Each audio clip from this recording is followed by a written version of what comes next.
Hey guys, hello. Hello and welcome to another rather fantastically loot-filled lo-fi latest stream.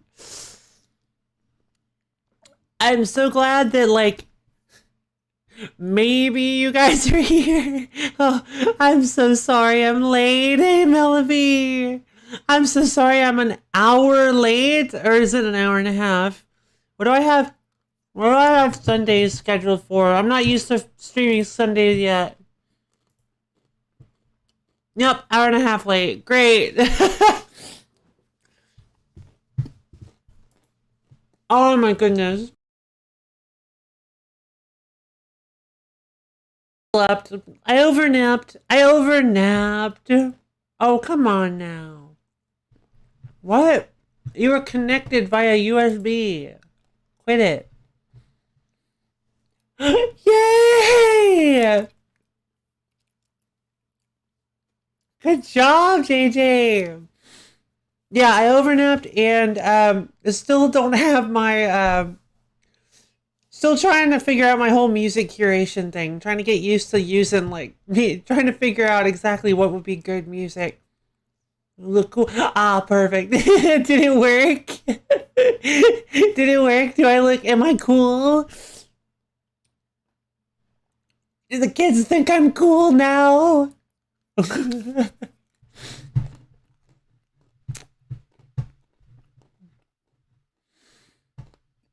Mmm. Well, maybe is a good start.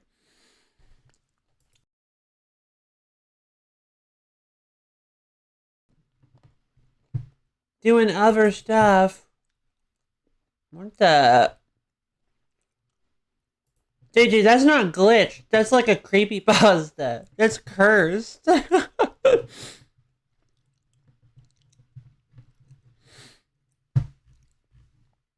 um, let's see. Forgot to grab my water. I got my team. I didn't install this game and now I can't uninstall it. Haunted game cartridge? Hmm. What the? When did I buy Mitsurugi Kamohikai? Weird game. Anyway, so yeah, as you guys probably already guessed from the stream title, we're playing Dark Scavenger today! I'm so excited! It's such a good game!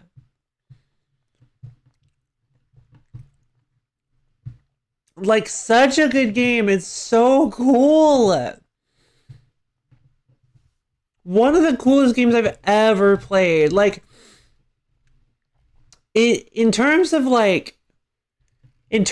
holding up, because I'm pretty sure this is an old game, right? It has to be. So in terms of like holding, wait, what was that? What is this? What have I got highlighted?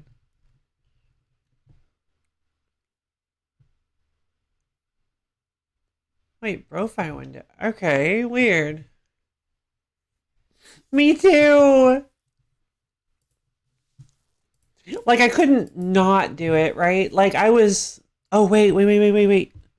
Oh no. I don't want to do that. Wait, yes I do. Yes I do. Dark Scavenger. Okay, cool. I couldn't not come back to this game. It was just too cool. Newer games stylized to look older? You really think so? When was this game released, you think? Here we go. Oh no, it's still not. Oh no. Oh god.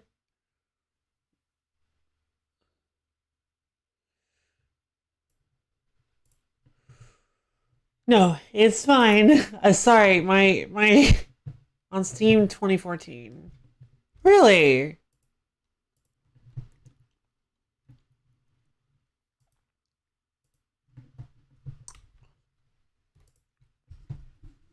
But it looks so old. Like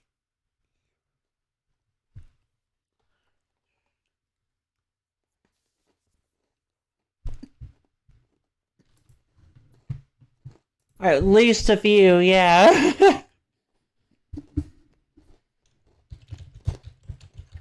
So yeah, by the way, I forgot to charge my phone, so today's stream is brought to you by pretzels. Huh. So you were right, Malibu.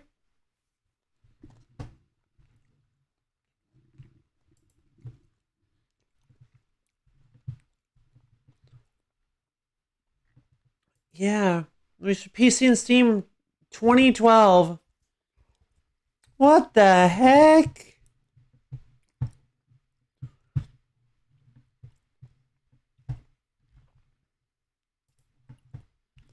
I'm sorry, maybe I don't play enough retro games. Pretzels! Maybe I don't play enough like actual retro games anymore.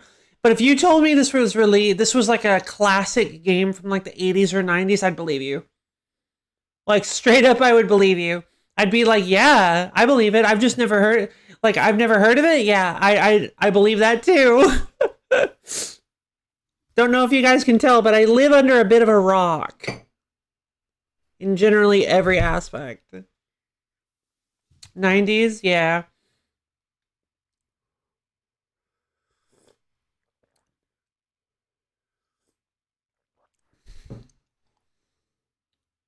This feels like it comes from the same era of like this feels like one of those games that people would not shut up about, like Diablo 2. Yeah, true. All right, let's move you to the middle. Let's click to play. Wait. Oh, that's interesting. Dark Scavenger saves automatically after completing an event. Okay, so for those of you who may not remember Chapter 1, The Forest Beckons.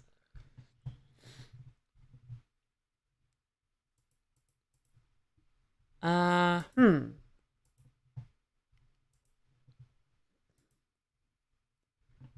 Okay, Banditfoot Sacred. Okay, so we do still have everything. Oh, thank God.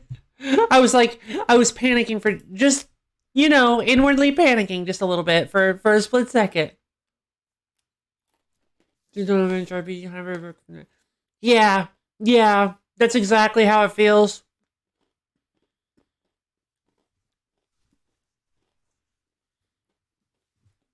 There's like a specific, game. They nailed that feel. I agree.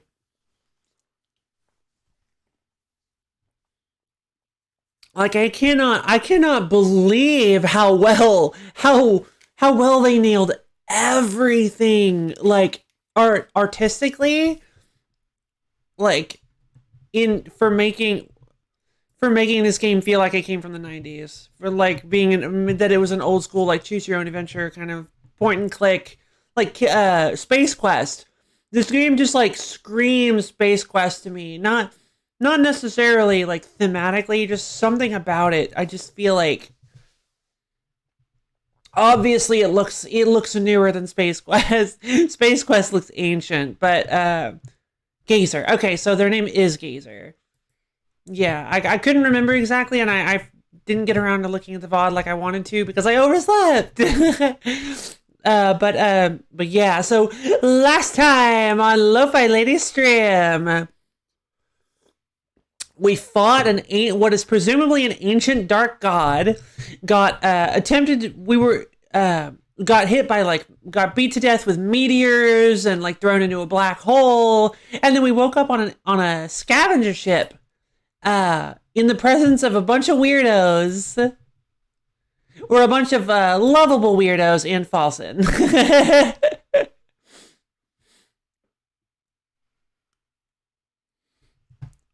And for anybody who's lurking in the Phantom audience who doesn't remember, I guess for anybody here who almost certainly does remember, but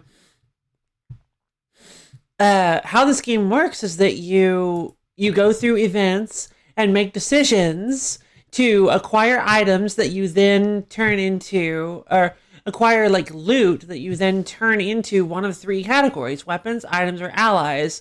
And everything has limited uses, and you use them to solve puzzles and combat situations. And it is so good. All right, so we notable things that happened last time. We fought Jesus Burgess to the death. Last time, a lazy space horror joined the Dark Scavengers, which is a group of aliens who land on planets and steal trash and pry hubcaps off of cars, apparently. Yay! So some notable events from last time. We fought a giant wrestler dude who straight up just looked like Jesus Burgess from One Piece. And then we rescued a craftsman that got subsequently shot in the forehead with an arrow. And we pried his ancestral, like, crafting dagger off of his cold, dead body. In what was possibly the coldest move of all time. Instead of burying it with him, we fed it to our Eldritch Horror friend in exchange for an assassin ally. So yeah, now you're pretty much caught up. We only played the game for 30 minutes. Alright, let's start. Did the bandit really drink all these himself? Yeah, we did find a drunk bandit. Small mushrooms grow from these black vines that protrude from the water. That's right, we found the bandit that was looking for mushrooms to try to cure this, secretly like a scientist that's trying to cure the plague. So wild. The lake water looks unsafe to swim in. Probably is.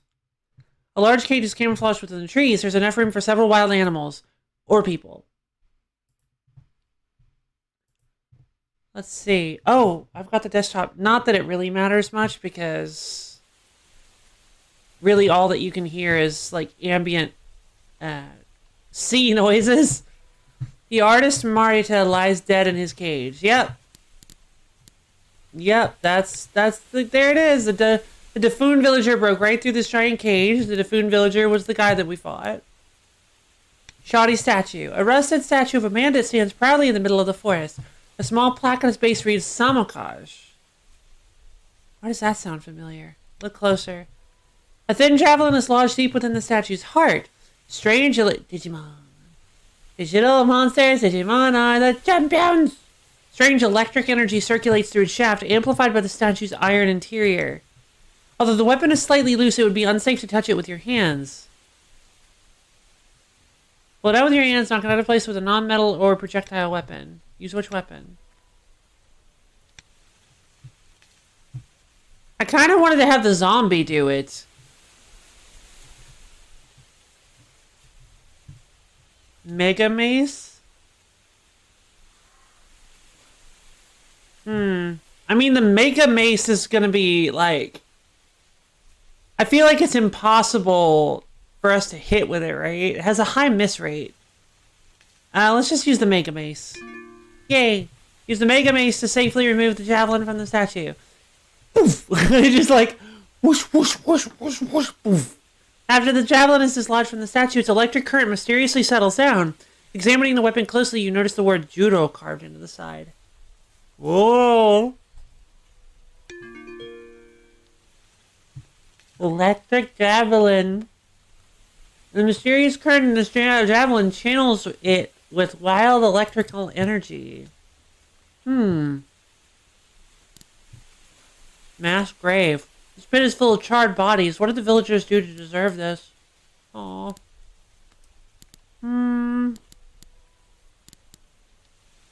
Looks like we might have yeah. That's the settings button. I was like,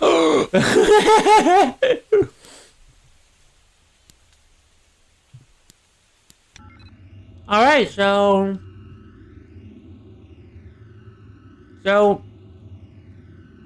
that's a little disappointing. I kind of wanted a weapon off of this, but we gave the... Okay, so how are the weapons to anybody who's new? Rarely are mass graves ever deserved.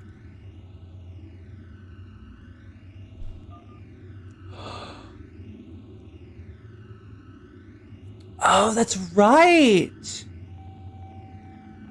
That's right! I told them to bow to me! I remember that, thank you!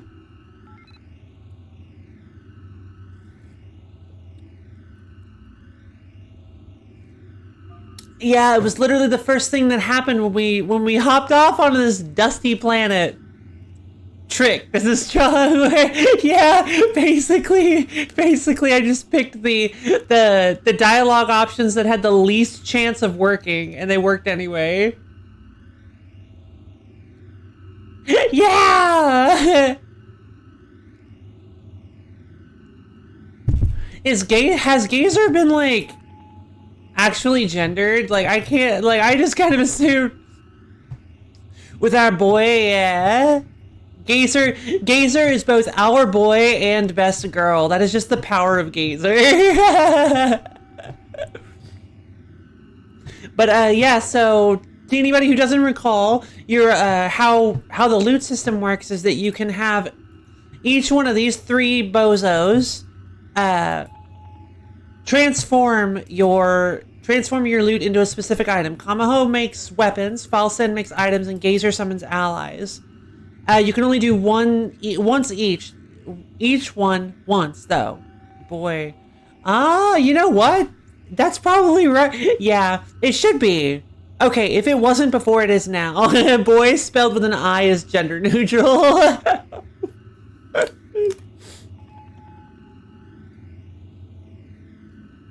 Oh, by the way, hi, Ari. Welcome back to the stream. Oh. I have had the opening theme to Noise stuck in my head for the past 2 days.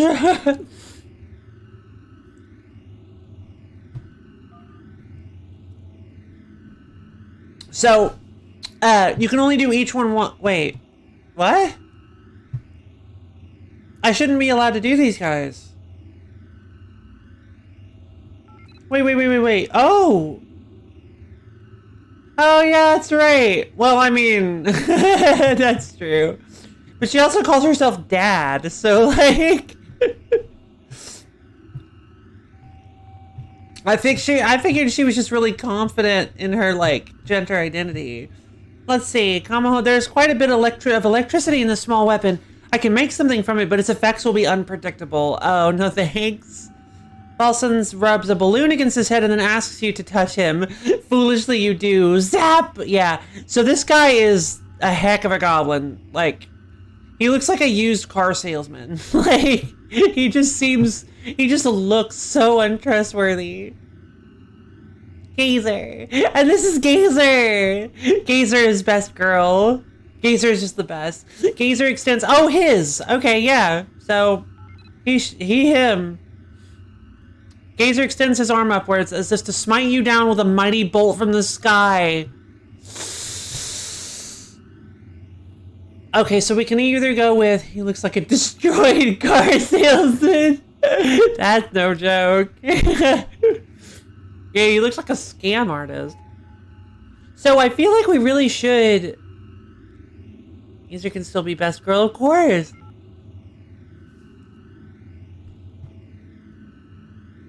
The best girl is not a title reserved only for girls anymore.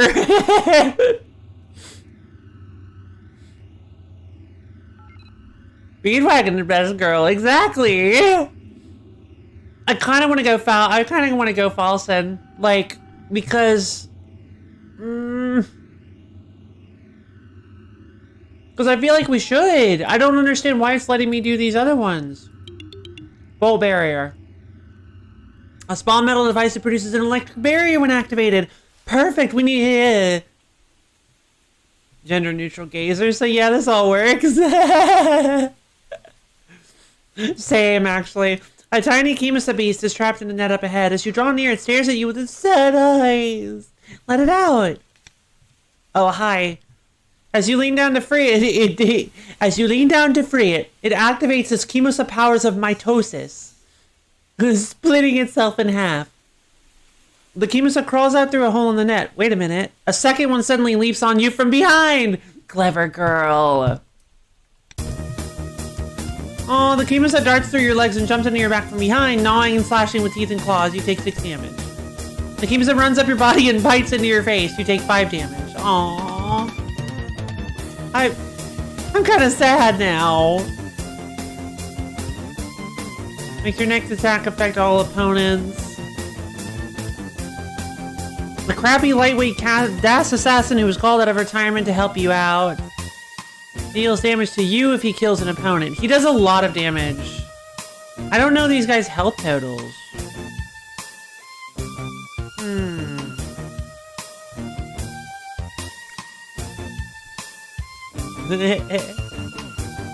Yeah, no joke.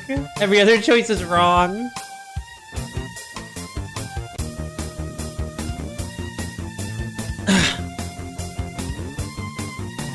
Ich speak less dorg.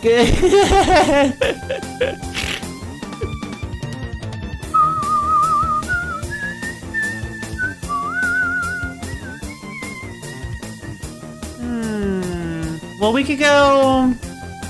Well, the Bola Blaster is almost empty, and I don't want to use that because it's a nice weapon. Use the Ash Light, a small futuristic flashlight that overheats quickly. I think we use Control A. You press the red button on the remote. Your next attack will affect all enemies, and then we'll use the Ash Light. Whoosh! You blast your foes backwards with concentrated light. You duck below the Kima as it dives toward you. You're right! Thank you! You're right, it does. It slams into the ground with a pitiful squeak. Oh. You hop over the Kima as it charges forward. The Kima looks around in confusion. Boing.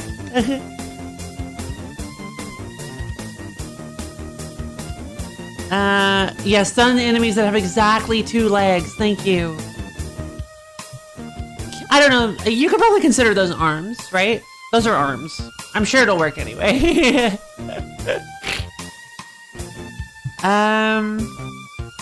got Feignaire. That probably doesn't work. We've got high stun rate.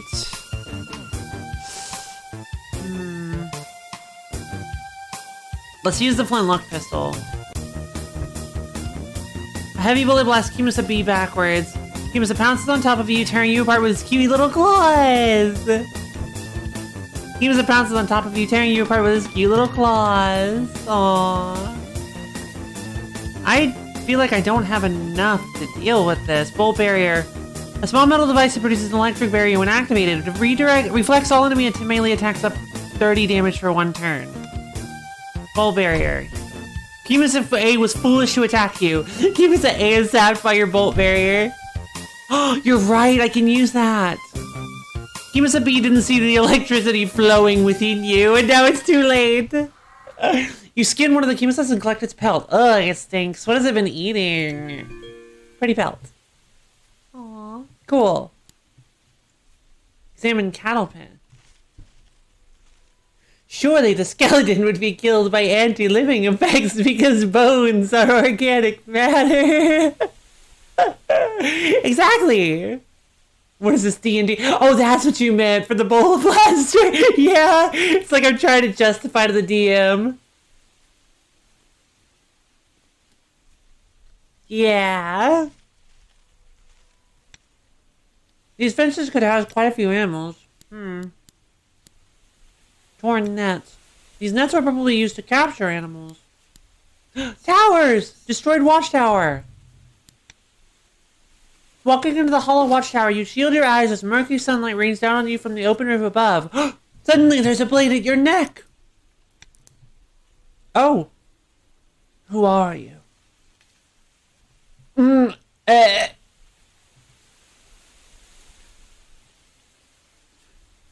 I'm a dark scavenger, a supremely powerful being intent on draining your planet's resources for my own personal gain. I'm just a visitor passing through. I'm not looking for trouble, or I'm a bandit prepared to die. Oh my god, I really want to go with the stupid option.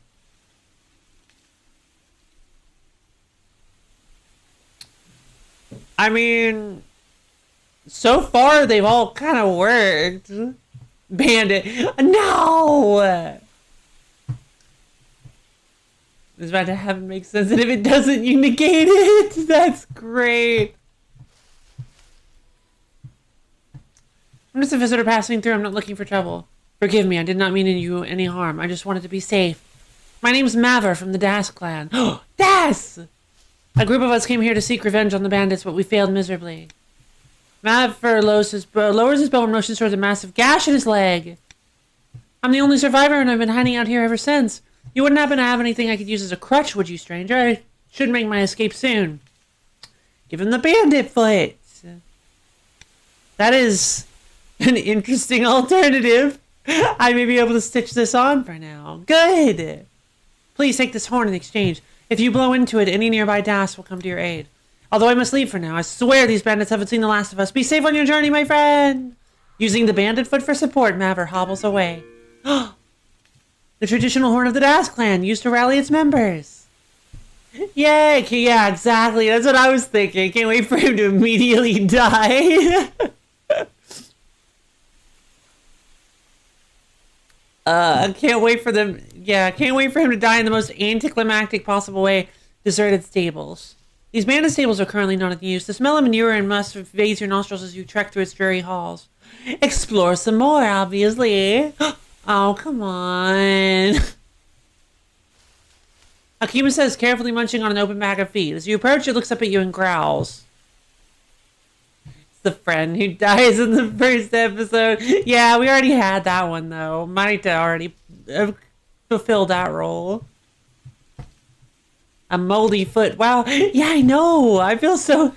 Honestly, I am such a Samaritan. Like, I am so giving and kind. Giving away an item that I couldn't even use, really.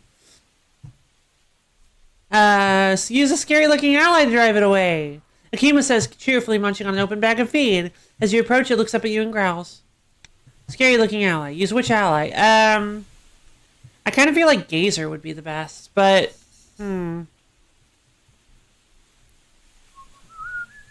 Feynair. Pretty lady, no! Zombo. Yeah, I was thinking that too. The Kimsa whines loudly as Amber Zombie changes it away. You take the feed bag that the Kimsa was eating from. Animal feed! Key item! No one messes with Zombos. Use best girl. Well, I don't know, because I might want to keep best girl for other uses. Zombie has more... Well, zombie is more useless. Good for bribing or distracting animals.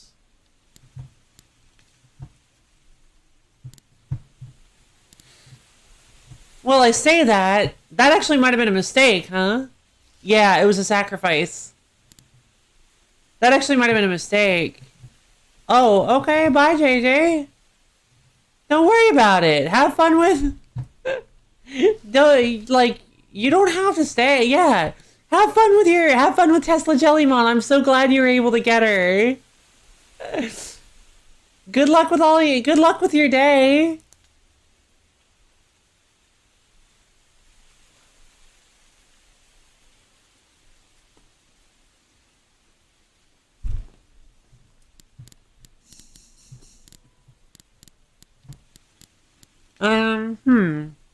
They've been closed old gate.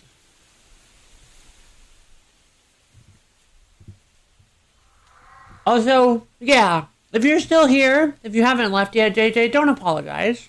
You're allowed to come and go freely whenever you want, however you want.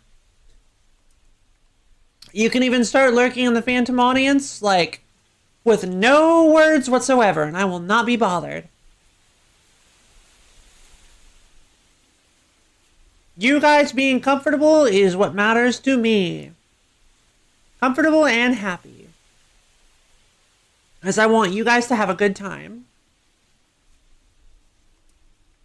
An old gate lies before you, covered in thick, thorny vines.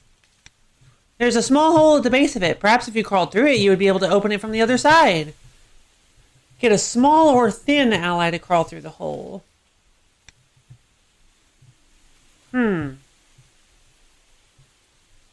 I could try Kamaho. Kamaho painfully crawls through the hole and opens the gate from the other side. Oh, sorry, Kamaho. But you're a bones.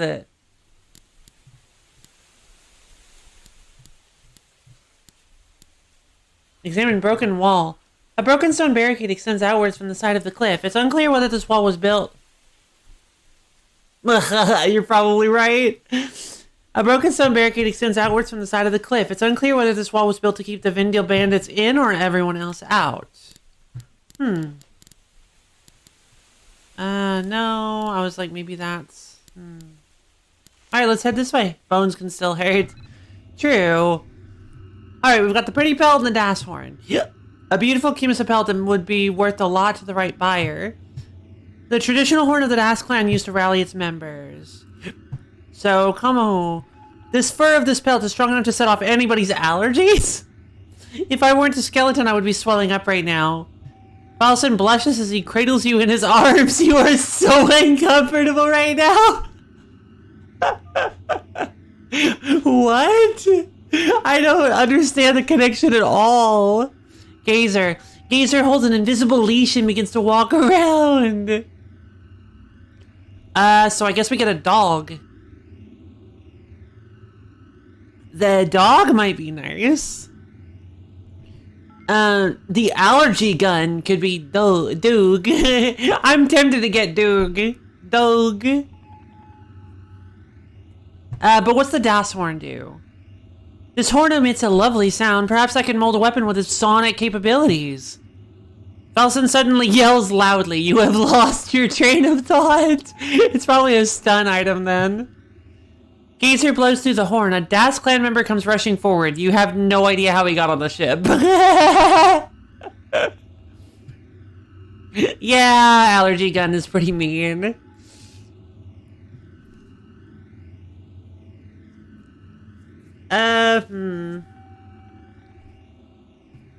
This one is so funny. But yeah, I actually kind of like the idea of getting a dog. Yeah, let's get a dog. Well, okay, if we... This would be using the Das horn for its intended purpose. That's why he gave it to me, was so that I could use it to call people. Not so that I could turn it into a sonic weapon. Dorg. Okay, looks like everybody wants a Dorg. Wants a Drog. Alright, Drog. Miss Fluff. Oh my god, I skipped it. What was her name? I'm going with sonic weapon. Bell Basher. A very pretty wooden bow staff with a tiny electric bell on each end? A lone tree stands in the middle of this silent field. Something feels off.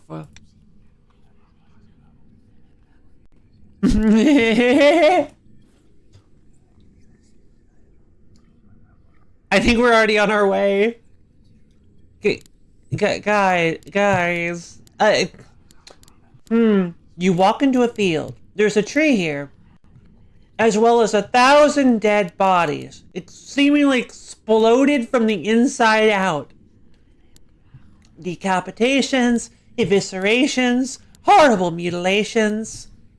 It's like, everything seems fine. It's like, I feel like something might actually be off, though. Can't tell you what it would be, though. Do you guys hear the whispers? Here, let me turn it up.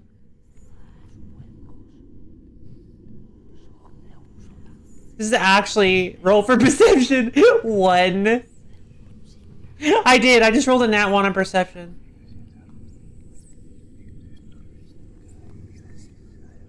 You guys can hear it, right? I turned it up as high as it'll go.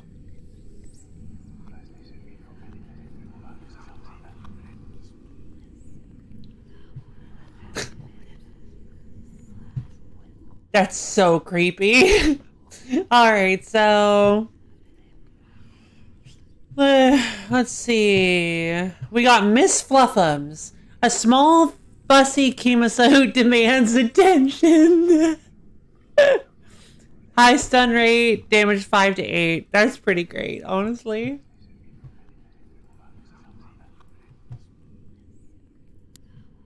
Examine Shellberry Tree. Examine Strangled Bandit. This bandit died a horrific death, eyes bulging from his sockets. His inflated black tongue droops loosely from his lips. Perfect. This bandit's upper body is covered with vicious stab wounds. Perfect. A single blade stoke between this bandit's ribs ended his life instantly. Stoke.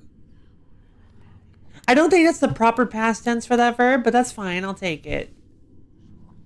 We've got, yeah, slashed bandit and decapitated bandit. This bandit's head lies several feet away from the rest of his body. Aw, how did that happen? Let's see. Examine Alkabi skeletons. Several Alkabi skeletons lie in pieces at the base of the cliff. What could have done this to them? Oh, it's probably fine. Let's check out the tree. A rare shellberry tree stands before you. What a find! I'm walking away. Just walking away. Dead trees. It is unclear why all the trees in this area are dried and dead while the rest of the forest is so healthy. What do you mean it's unclear? It's extremely obvious. Examine Kimus' stash. There's something buried in this hole. You get out with your fingers with a bladed weapon. Use which weapon? Oops, looks like the only one I've got is the trusty sword. You uncover a small shiny vial of water. Akima's must have buried it here. How odd. Key item, life water. So I thought maybe I could use that. Let's take some shellberries. You carefully remove several shellberries from their branch. While tucking them away, you can't shake the feeling that someone is watching you. With all the work it takes to remove the shell, the fruit within it better be worth it. Shellberry.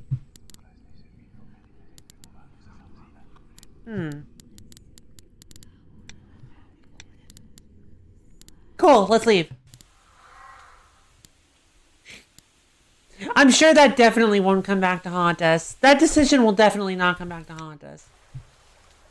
A bandit in a fancy-looking suit of armor kneels before a large lake, holding the heads of two fellow bandits beneath its surface. You stupids! I told you to stop drinking on your shift, but you didn't listen! Now you get to drink all you want!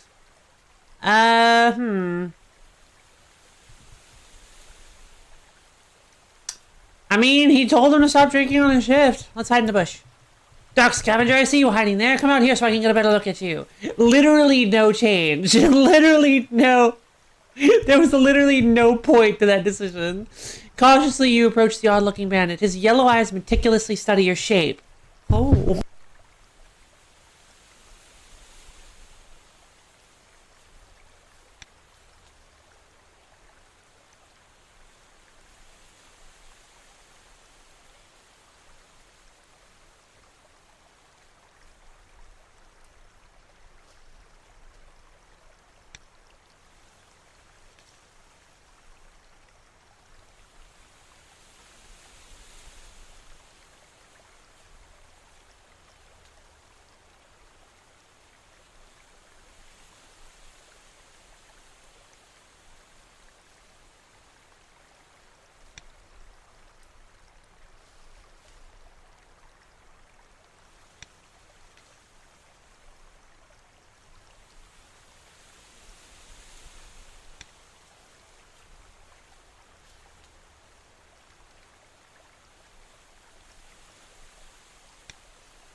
I must have caught the button with my hand.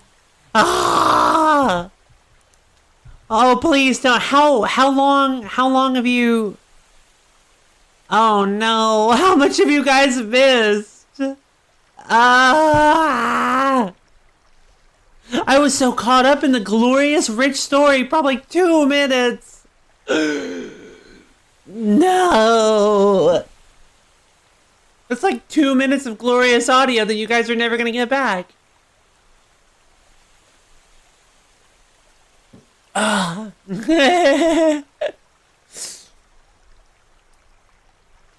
Alright, well, I'll read this line at the very least. And don't call us bandits. That's just a title given to us by petty minds that don't appreciate our ambition.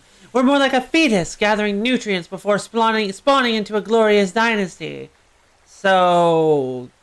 do you want me to call you the Vendel Fetuses? Because I don't think that's a better title than Vendel Bandits.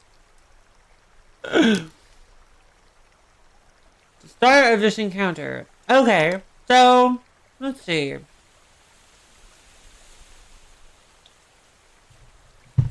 I am Amarin, Vindel General. Bow before me. Basically, I realized that, let's see. So, I picked the option to hide in the bush. He found me anyway. And I was like, oh my god, really? The choice was pointless. There was no reason to hide in the bush because he would have seen me anyway. So, we're talking. And he keeps, like, giving me options to goad him into fighting. And I'm like, no, I want to ask questions. I'm like, I have a few questions. And he's like, really? Now of all times? Like, come on. And I'm like, bah, waka waka. But, I'm like, hey, what are the Vindel Bandits? And they're like, he's like, don't call us band. He's like, so they're conquering the surrounding villages because they need their resources, and they're in their way. They're punks, basically. The bandits are. The Vindel, whatever. The Vindel fetuses are.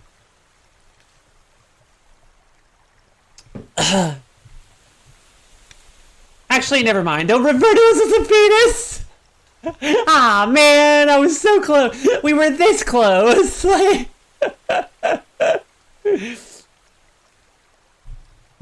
who is Samakaj? And here I was, astonished that you hadn't heard of me before. Samakaj is our leader, a wise and powerful warrior who has rightfully earned his place at our army's apex. Only myself and a few others have ever had the honor of gazing on his face, and make no mistake, Dark Scavenger, I will ensure that you never obtain that privilege. You're wrong. I'd like to ask you something else. Tell me more about yourself. Alright. I'm one of the oldest members of the Vindel tribe. Samakaj saw the potential in me when I was a mere grunt and swiftly promoted me into a position of power. That's probably not true. Everybody exaggerates their rise. Having led several successful campaigns against such tribes as the Das and the Askela, don't... You keep that tribe's name out of your mouth!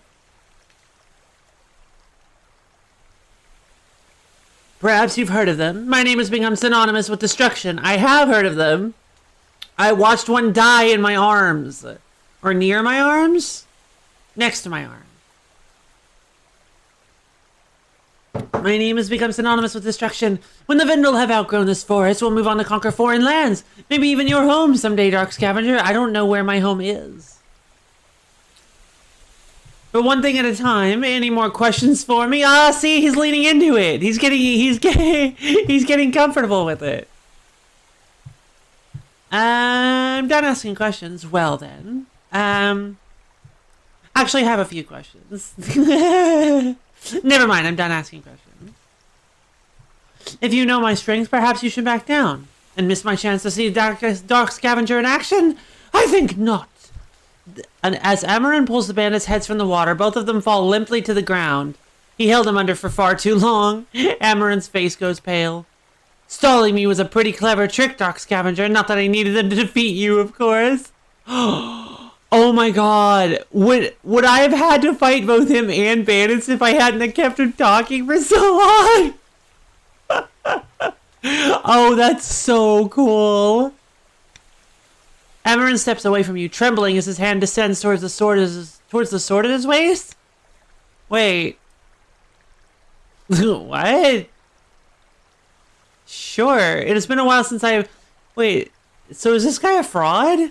It has been a while since I have faced such a worthy adversary in battle. Would you mind giving me a moment to warm up? Yeah, sure. Go ahead. As Amarin begins stretching and flexing his slender body, a jagged green crossbow bolt blasts off from behind his back and becomes lodged deep inside your stomach. Oh, don't worry. That's the only hit he's going to get. Some opportunities might be best not capitalized on. Ha! Foolish Dark Scavenger. I don't have time to waste fighting you. Enjoy your parting gift. Really? Oh, so he's a coward? Amarin laughs hysterically and retreats into the forest. After prying the crooked bolt from your abdomen, you tuck it away for later. That wound could use some stitches, though. Hey, I got a crooked bolt! A jagged green crossbow bolt with an ultra-sharp tip. I'll take it. Alright. I got duped! No! Sort of. You're only as duped as you let yourself feel.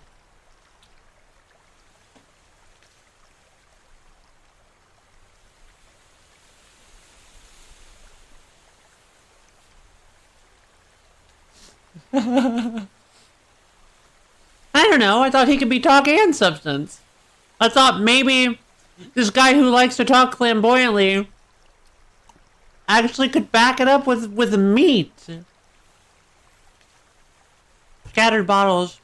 Glass bottles are scattered all around and within the lake. Must be getting close to the Vendel Bandit Fortress. I love how that's the time. Oh yeah, I did. Well, no, just how quickly it happened.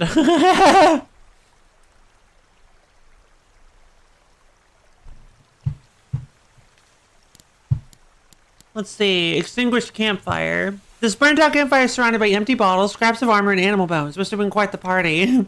Yeah. A vacant Vendel Bandit tent is pitched here.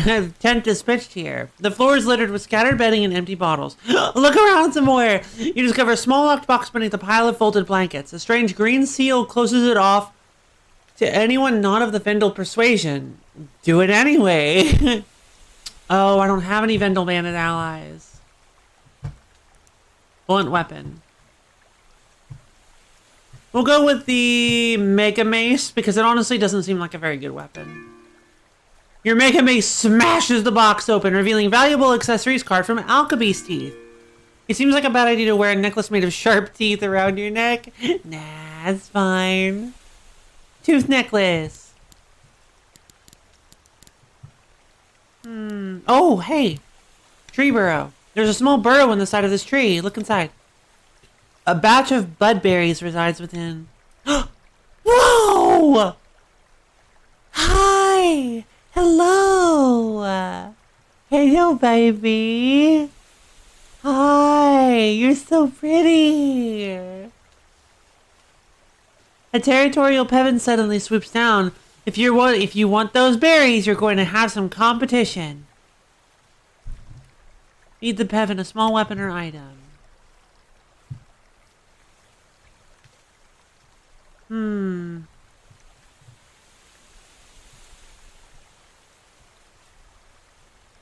A small weapon. The ashlight. The peasant grinds up the ashlight with its sharp beak and swallows it. Still not sure where I get the other ones, but that's fine. Did you like it, baby? Did you like it? Does it taste good? Whoa, whoa, whoa. Whoa, whoa. Wait, I still have my teleportation active. I think. Alright, let's fire up the teleporter, see if it works.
Okay, I'm not quite sure where I am, but everything's kind of dark.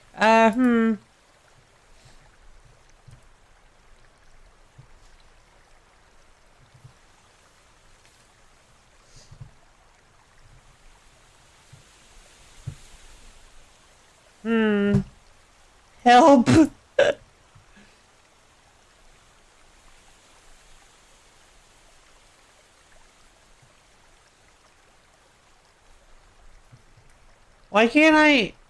Why am I not? Why am I not a... Why am I not here? Where am I? What is happening? What does that button even do?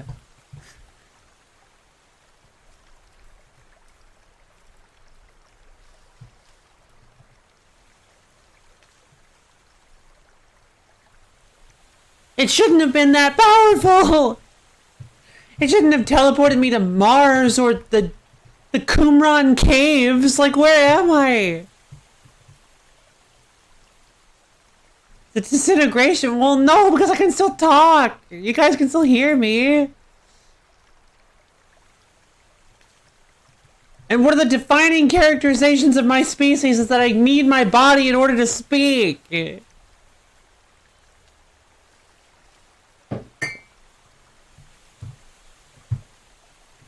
Let's see. Where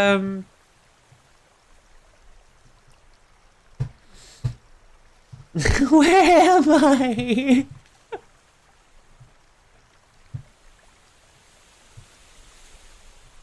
Banished to the pretzel zone. Mellaby with all the answers. Mellaby has all the answers, always.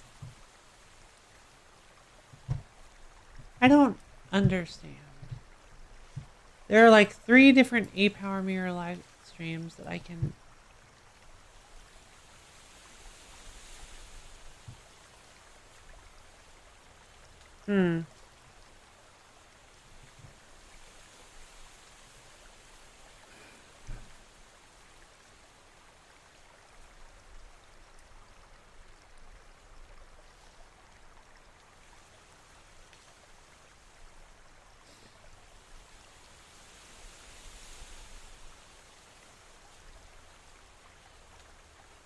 I am so... Hold on. I'm back! From outer space. So is my... Well, whoops. Hold on.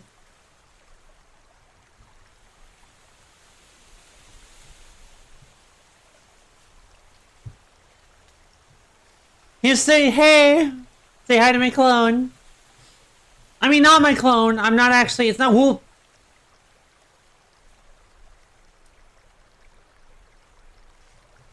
Okay. Alright. Ignore that. That's not... no clones. I'm actually teleporting. Real quick. Whoop. Whoop. Look at me! I'm in the game! Doop, doop, doop, doop, doop. Baby! Literally all of that was to do this. Baby! Did you enjoy it, Ashley? Baby! Baby!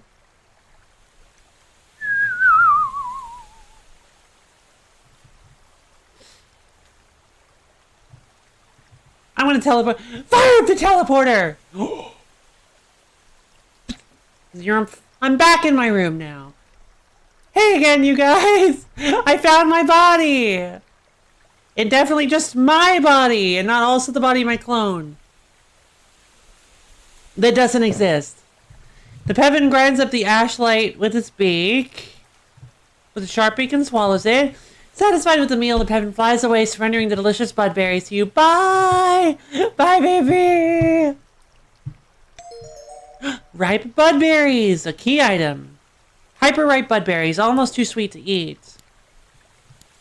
We're getting a lot of key items. Looks like that's just about everything. Alright, so now we can make some stuff. Crooked bolt. The tip of this is quite sharp. It's a good thing I don't have any flesh that could accidentally get cut while handling it. Almonds. Almonds! Almonds too sweet to eat. Ugh. Your projectile attacks will have a little extra flavor to them, the type of flavor that you don't want to eat. Gazer looks like he wants you to pet him. You really don't want to pet Gazer?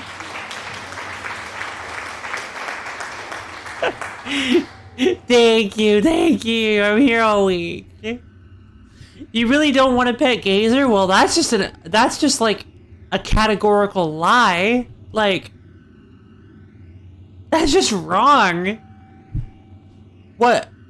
I thought this game was supposed to be... Yeah, I thought this game was supposed to be factual. This game is just posting lies. That text box is wrong. Yeah, that's just straight up wrong.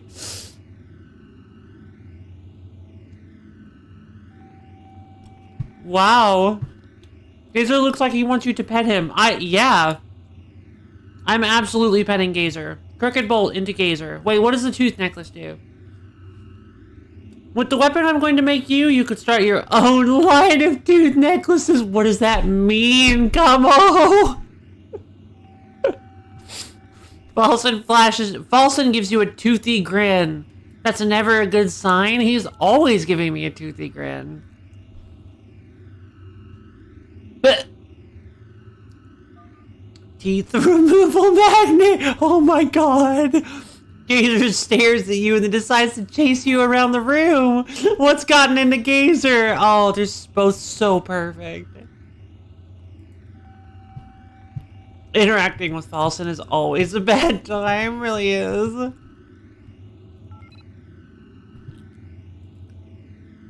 We're gonna give Gazer the crooked bolt because I want to pet him. Mr. Fussy. An adorable but territorial tamed Kimusa.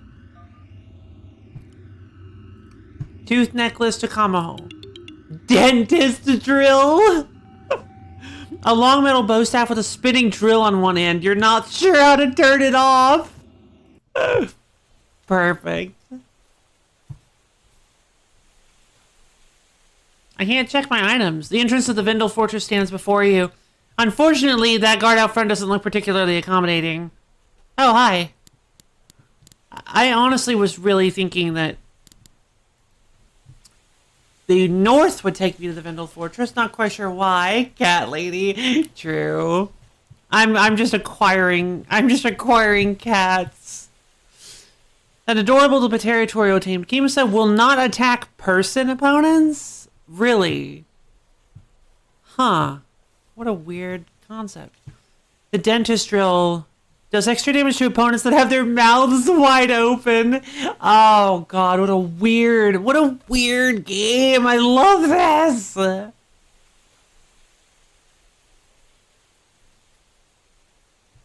Elements. Oh, I see. Okay. Cool.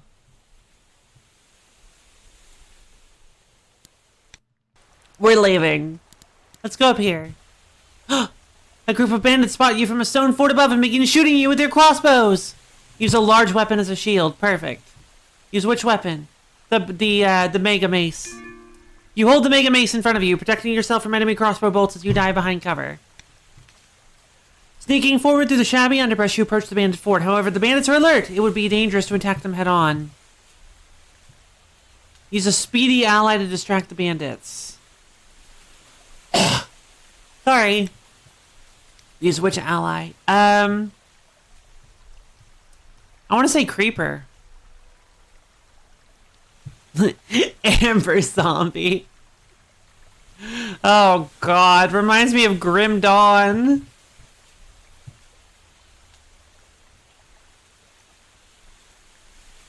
Let's go creeper. The bandits begin shooting at creeper but miss with every shot. Infuriated, the bandits leave their post to pursue your ally. Attack the bandits while they're distracted. Allow the bandits to run off in pursuit of your ally. The bandits chase your ally away, leaving their fort vacant. Perfect! Examine bandit graveyard. That's a lot of graves. A stream of fresh water runs from a nearby cave. Ask an ally to drink the water. Oh, Falson! Falson drinks the water and seems to be enjoying it. Falson stares at you suspiciously. Drink it. The water is cool and refreshing.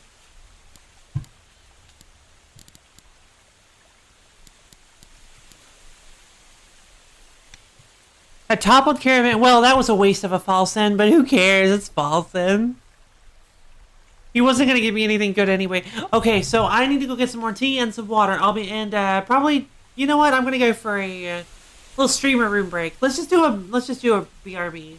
I'm currently being suspended on boxes, so no backflip today, but I'll be back in just a few minutes. I'm gonna run an ad, just in case.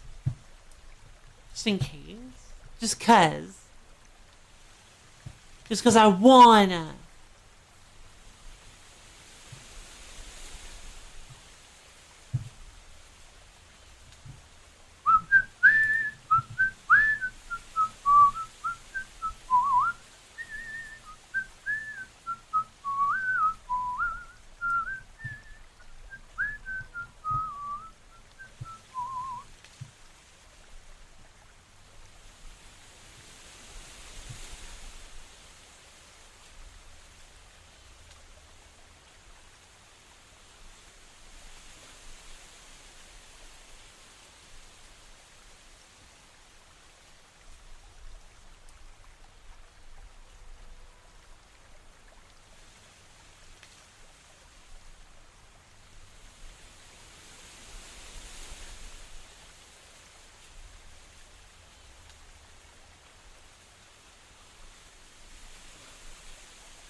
Okay, I am busy back, yo.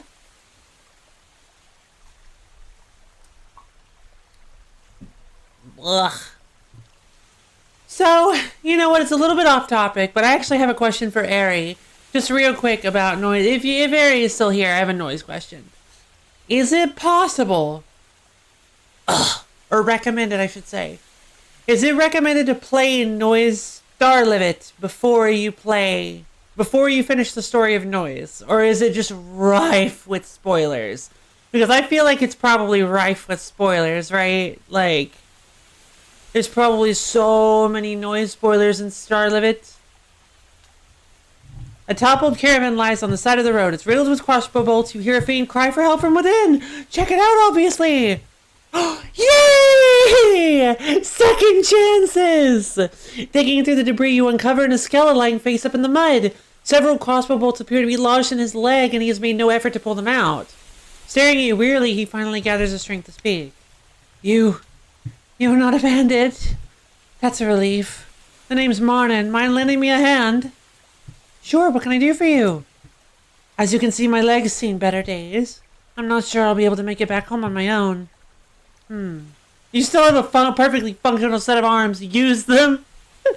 Summon an ally to carry him back. Use which ally? Let's have Gazer do it. Great, my inventory also happens to be... He's skeleton having terrible luck. My inventory also happens to be in this caravan. I'm a linen merchant from the Iskela village just outside the forest.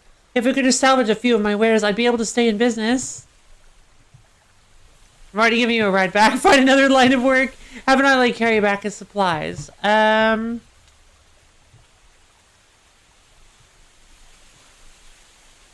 the busty. Terrific, but if you don't mind me asking, could you spare one more person to carry my luggage? It's full of valuables, but it's a tad heavy. My allies will take you back, but your valuables stay with me. Grateful for what you have. Have an ally carry back his luggage.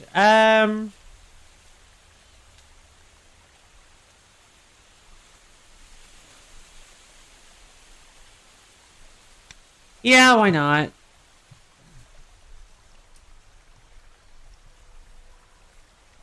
I'll have Falson do it.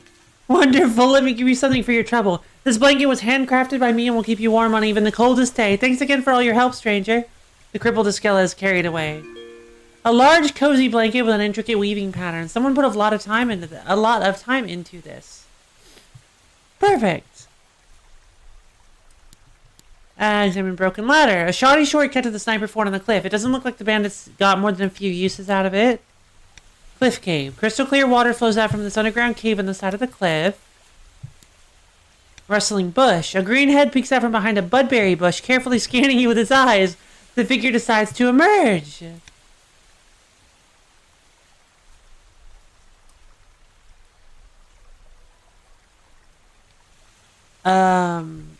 What? Standing before you is a tall...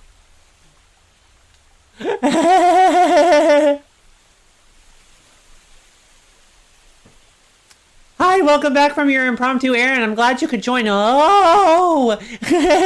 Standing before you is a tall man with a black mask covering his face. A long green snake is wrapped around the entirety of his body, grinning at you with rotting human-like teeth. This looks like a job for the dentist drill! Slowly, the snake begins to speak to you.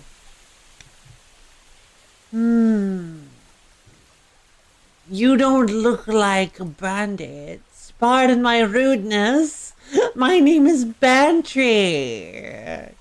I hope I didn't startle you with my appearance. I'm not from around here. Would you mind answering a few questions? Certainly. What can I help you with?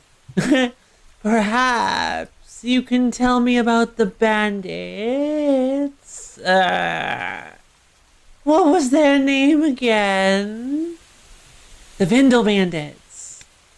That sounds about right. Do you know what weapons they traditionally carry? Crap. I think it's axes, actually. Axes. Ah! Of course. And do they have any weaknesses? Fire. No. Water. No. Fire. Splendid. Thank you for this information. I'm sure we'll meet again soon. Bantry hurries on his way. Bye, Bantry! I haven't. But hopefully I was paying enough attention to get those questions right.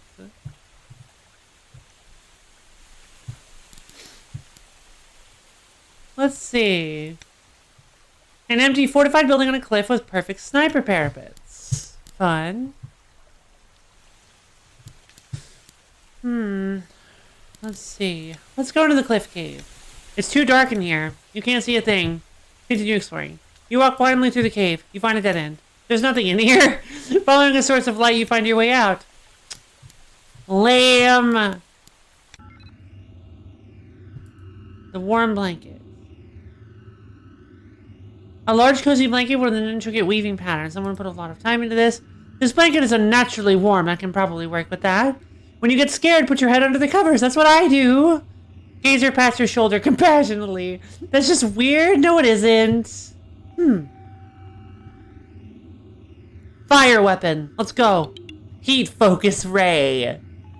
Long futuristic rifle with a hot metal barrel. The sound of a whip cracks as a rope tightens around your shin. Oh no. Suddenly you are suspended upside down from a tree. You have walked right into a bandit trap. Aim is being a little mean to Gazer. Distant footsteps in profane language informs you that a roving bandit patrol is on its way. Time to reach up and loosen the rope with your hands. Use a sharp weapon to destroy the rope. Yell for help. Let's go with the trusty sword. You cut yourself free from the rope. It sounds like the bandits are almost here. Ask an athletic ally to quickly climb the tree and set up the trap for the bandits. Wait for the bandits with your weapons ready. Hide in the nearby shrubbery. Athletic ally. Yeah. Let's go with Creeper. Creeper successfully sets up the trap. As the bandits draw near, the trap springs, leaving them dangling in the air. Now is your chance to strike.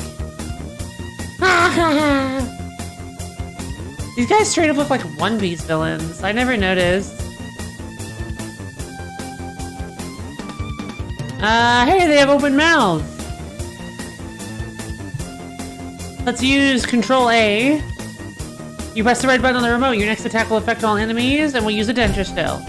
Your Dentist Drill is put to good use on the enemies in front of you. You take the trap that once held you captive in the tree. Loot obtained? Snap rope. An elastic rope that can stretch to almost 3 times its length. That's pretty incredible. Thank you.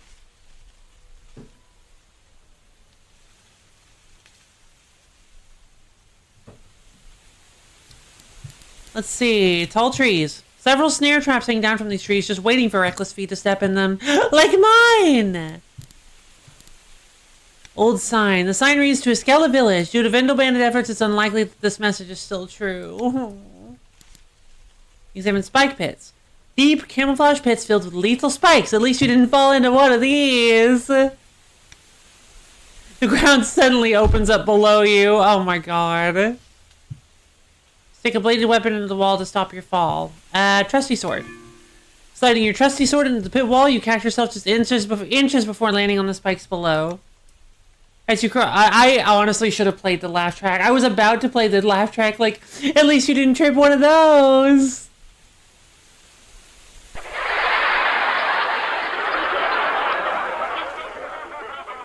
And then it immediately would have triggered. You see a distant figure up ahead walking in front of a small army. No way. Oh. Everyone, stay mindful of your environment, but move with haste. I'll get him next time. Yeah. I just gotta be quicker with the... Ooh, hand feet. I just gotta be quicker on the audio gag draw. If we are to succeed, we must be punctual. Our enemies aren't going to slay themselves. Except for perhaps for the Iskela, of course. Oof. The man and his company wander away. You don't think they saw you. Alright, but... I don't feel like... That looked like a DAS. Was that a DAS? I don't think... Log ram. A heavy log is suspended by several ropes from nearby treetops. This trap must have been activated and the lazy band has never bothered to set it up again. Yeah, that sounds like them. You stumble upon a bush full of delicious bud berries. The bush rustles as you approach. Eat a berry. Delicious. Eat another. No, I don't need to. Walk away.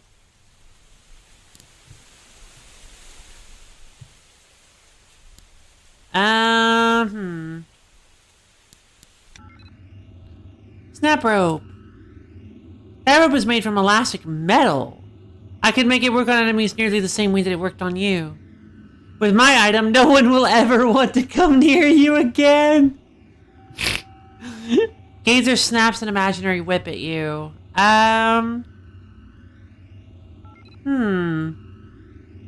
Let's go with Falson. A thin tripwire that is barely visible to the untrained eye. Newbie trap. Fantastic. Oh, a majestic lake lies in front of you. No sign of the bandits here. Odd.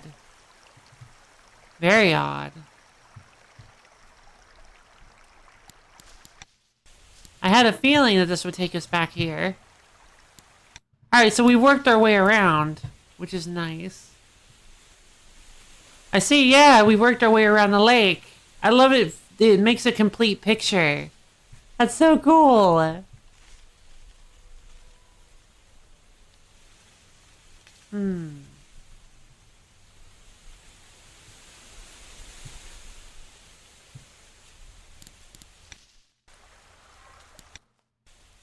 I'm curious all of a sudden.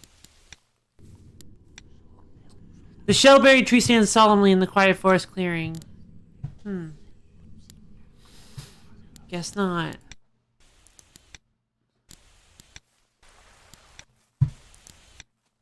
Whoops. Okay, never mind. Examine tall spine flowers. Chemicals in the lake have allowed these spine vines to grow several times their normal size. A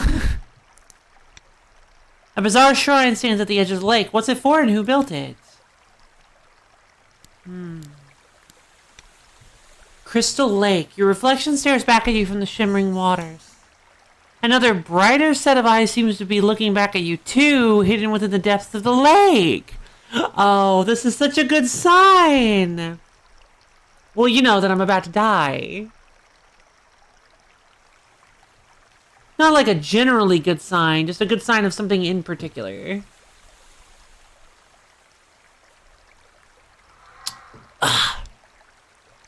Take a closer look. Run away. Oh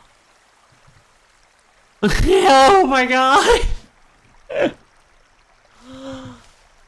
Hey. Hi. How's it going? Nice weather. Nice weather we're having. Hi, my name's Lo-Fi. I like long walks on the beach, and I stream regularly. Big channel over a million subs. Not really though. You may have heard of me. I'm pretty famous in certain very small circles. As you kneel down, a beautiful blue woman emerges from the shallow water. Despite her entrance, there is not a drop of water on her. Maybe we could go get a coffee later? Do you drink coffee? I drink tea, personally, but I wouldn't mind. I am Marin, deity of the Antiverse. Wow, you are so much more interesting than I am. Yeah, I think she's out of my league, guys. You are bold to approach me, but wise to acknowledge me. Do you know why I have revealed myself to you? I have no idea. Not even a guess? Alright. The power to convert a planet's energy into your tools demonstrates enormous potential. Perhaps one day you will be strong enough even to defeat him. Him who? The one who stalks you. I have been watching you ever since you first became a dark scavenger, but unfortunately, I am not the only one. What am I supposed to do about that? Nothing, for now. You must keep getting stronger, and I wish to help you in that regard. However, it may require a small sacrifice. Forget it, you crazy deity! What kind of sacrifice? I would like something that you have not yet used. I want to feel the energy in its purest form before any of it has been depleted. In exchange, I will give you something that will help you on your journey. Sure, give Marin something that has not yet been used. Choose weapon, item, or ally. That would be the healing fluid. Although I could do the newbie trap.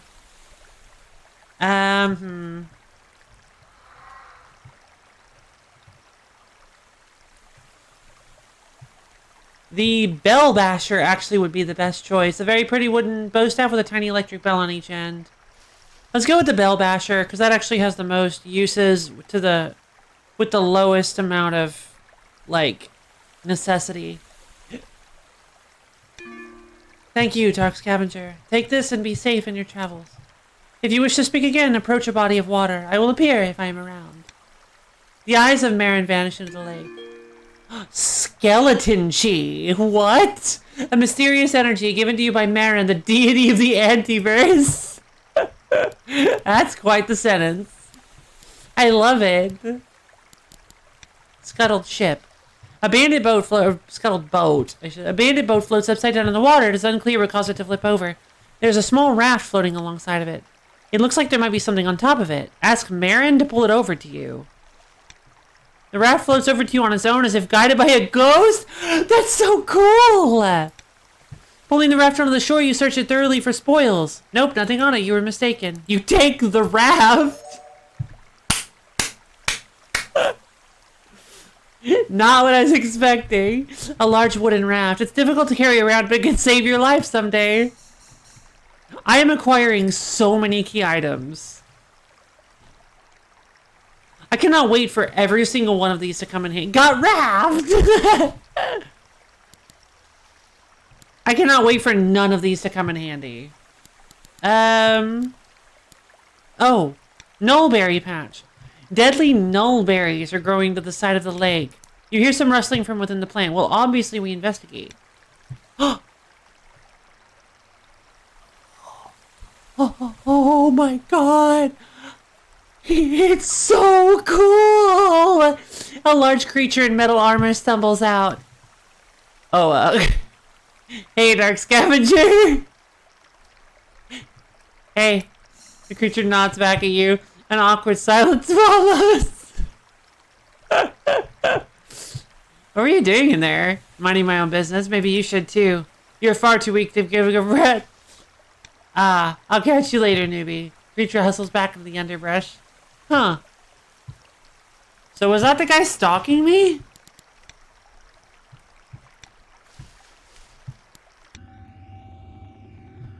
Skeleton Chi. A mysterious energy given to you by Marin, the deity of the Antiverse. I'll convert this energy into a weapon that can be used in any situation. I'll make this energy into an item that will help you out wherever you are. Gazer shrugs and motions towards the other two crafters. Ah, let's not use Gazer for this then.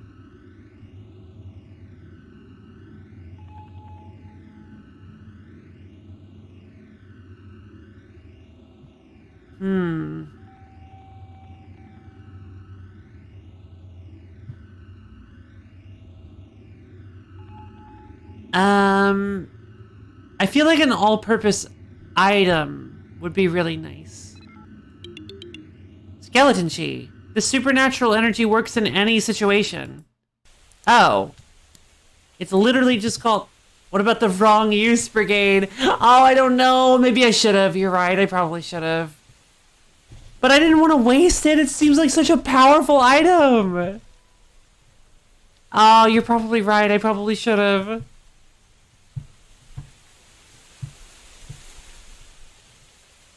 Wait, what? Can be used in any situation and stuns any enemy. The supernatural energy works in any situation. Oh.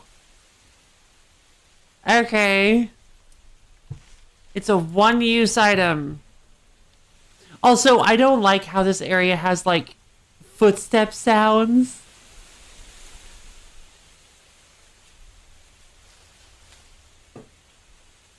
I don't know if you guys can hear it, but there's, like, rustling, occasional rustling and footstep sounds. You don't have to keep making awful choices on my behalf. Yeah, I was thinking the same thing. A one-use, no-damage stun.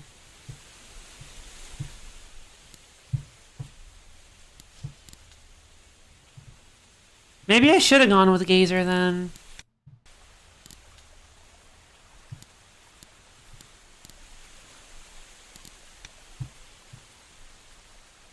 Crystal clear water flows out from this underground cave on the side of the cliff. Oh, but I can't go back. Okay, cool. The bush is empty. It must just be the wind. Alright, looks like we've explored everywhere. Time to... Time to go check out the bandit encampment. Examine skewered heads. I thought that's what those were. Several villager heads are skewered on these spikes that stick out of the grass. Their faces twisted in frozen expressions of terror. Yeah, that makes again. Falson once again proving he's worst boy. Yep, that's Falson. Nullberries. Several brambles of deadly nullberries rest just outside the forest thicket, offering travelers a convenient alternative to a violent Vendel death. Oh, good lord. Flag. Windy flagpole. A Vendel flag towers high above the tree cover, flapping loudly in the sky. Violent wind will make climbing to it a dangerous feat. A sturdy ally. Amber Zombie. Your ally is too light and gets blown off the flagpole. You don't see where Amber Zombie lands. It doesn't matter because Amber Zombie is now gone forever. That's kind of a sad end to Amber Zombie's story. I'm just going to climb up and grab it. A strong wind knocks you off the flagpole. You fall a great distance. Oh. That mental image is worth it. Yeah. Come on. I don't think I have a sturdy enough ally. Alright, we'll stop. I already lost one of Kamaho too. I feel bad. Vendel Guardian. A large, dangerous-looking Vendel bandit stands between you and the entrance to their camp. You don't see any way to sneak by him. Let's approach him. The large bandit cautiously raises his swords as you draw near. Do not come any closer. This is Vendel territory. You are not allowed inside. I have something that might change your mind? Oh, really? Let's see it. Bribe him with a valuable-looking item. Here it is, my sword in your heart! Bribe him with a valuable-looking item. Use which item? Do we just use the skeleton chi? Pretty sturdy, but no idea if that's right. Oh, Gazer is probably pretty sturdy. I don't know. I think at the beginning of the game, Gazer was like, "Oh, I don't fight. I'm like really frail." I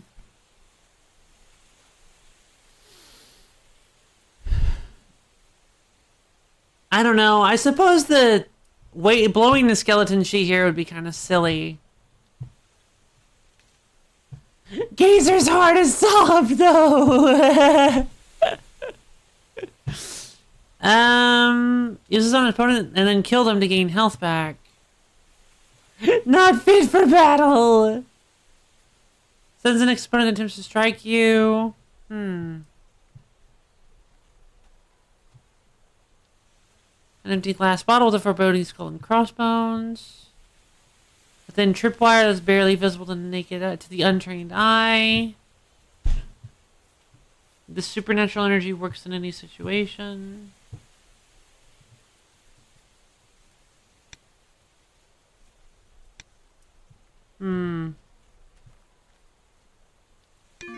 Healing fluid. Interesting. I accept this. Now leave. I just gave you an expensive gift. What else do you want from me? Nothing you can provide unless you can give me a partner. There are not enough Vendel women to go around. You understand, right? Give him an ally to use as a partner. Hey, Fainair! A fitting end to Fainair's story. Yes, that will do fine. I will let you buy on one condition. What condition is that? Let me hit you once with my swords. I will look bad on me if you get by with it without a scratch. I will hit you hard. Hold a non-flimsy weapon in front of you to reduce the damage. And a fitting end to the Mega Mace. Never mind. What? The huge bandit leaps into the air and slams his swords down into your chest with the full weight of his body behind the bowl. Blow. Holding your Mega Mace steadfast in front of you, the bandit's momentum is significantly lessened into 20 damage. Gazer's specialty is allies because Gazer believes in friend, not foe. You survived. Impressive. You may pass. Tell no one of this. The huge bandit steps out of your way, focusing his fierce gaze into the serenity of the forest. Jesus. I'm not gonna kill him. Walk past him. The bandit's head remains turned as you quickly walk past him.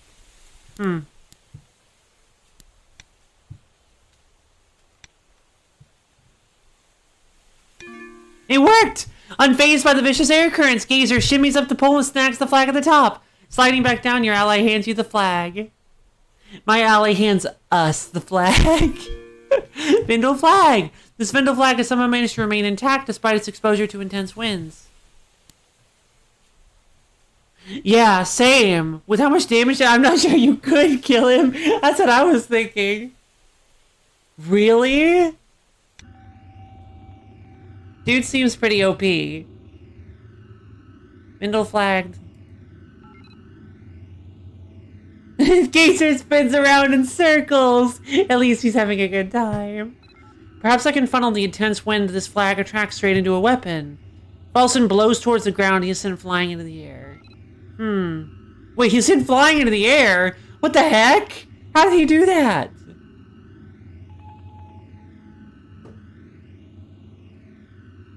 Falson is so weird. Oh yeah, I can do that. Agreed.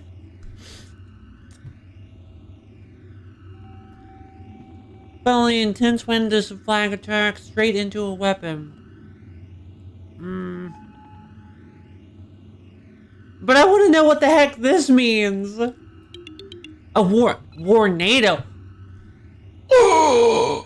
Correct choice. Correct choice. That was just the correct choice. It is a giant tornado. Don't try to pet it. I will not. I mean, I will, and it ultimately die, but... No! No! No!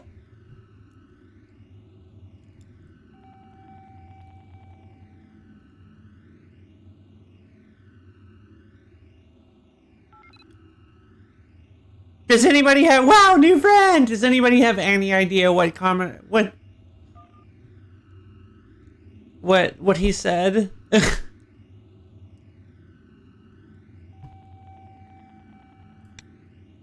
Gazer is busy. I see you've played this game before. Gazer nods. Have you ever lost? Gazer shakes his head. Can I call next? Gazer ignores you. That's fair, honestly. Kamo. Hey there. Good timing. I could use a breather. So there's only 3 of you here.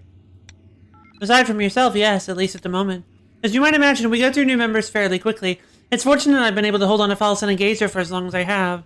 Who were some of the others? Off the top of my head? Alright, there was Freintal, the explosive expert. While retreating from a horde of insects, he stepped on one of his own landmines. Then there was Revan, the giant killer. Approached a sucked-in wyvern from the wrong angle and it sat on him, crushed him flat.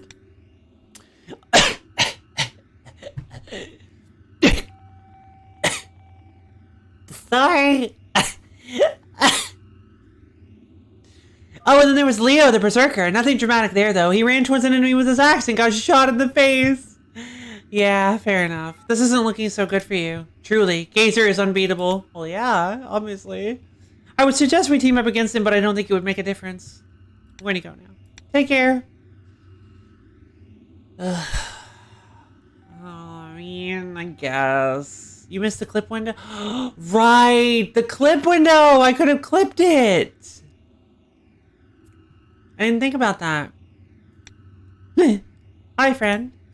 Falson begins laughing hysterically. I'm not voicing that. What are you watching? I'm watching the Pirate Show!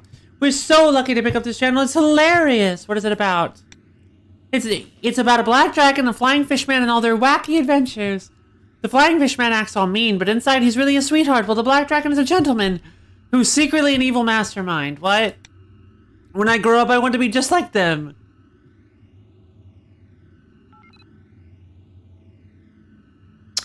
I see. You guys must be pretty bored around here. We get by. We have fun with whatever we find just floating around in space. That's how dark scavengers roll. I'm gonna go now. Bye, friend. Thank you. See you later. So much to unpack there. That's what I was thinking too. I was like,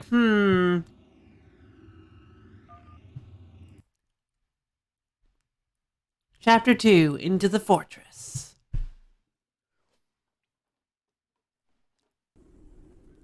The entrance to the bandit camp is suspiciously quiet. Let's just walk in. A small figure leaps on you from above. Yeah! Hello!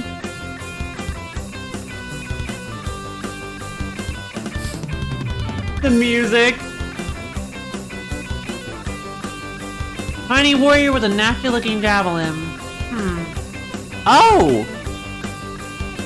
Oh! What the heck?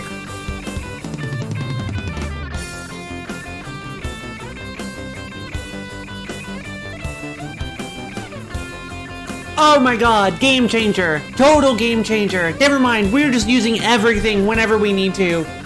Whoa! Total game changer. I had no idea. Even if you use up an item. Okay, yeah, that's incredible. Okay, yeah, that's incredible.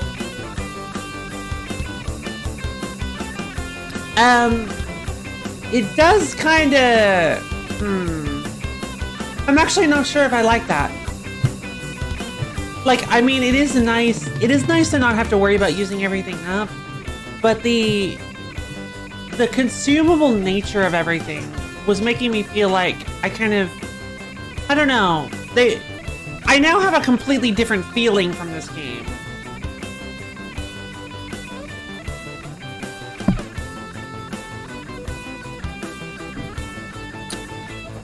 Because initially I was thinking...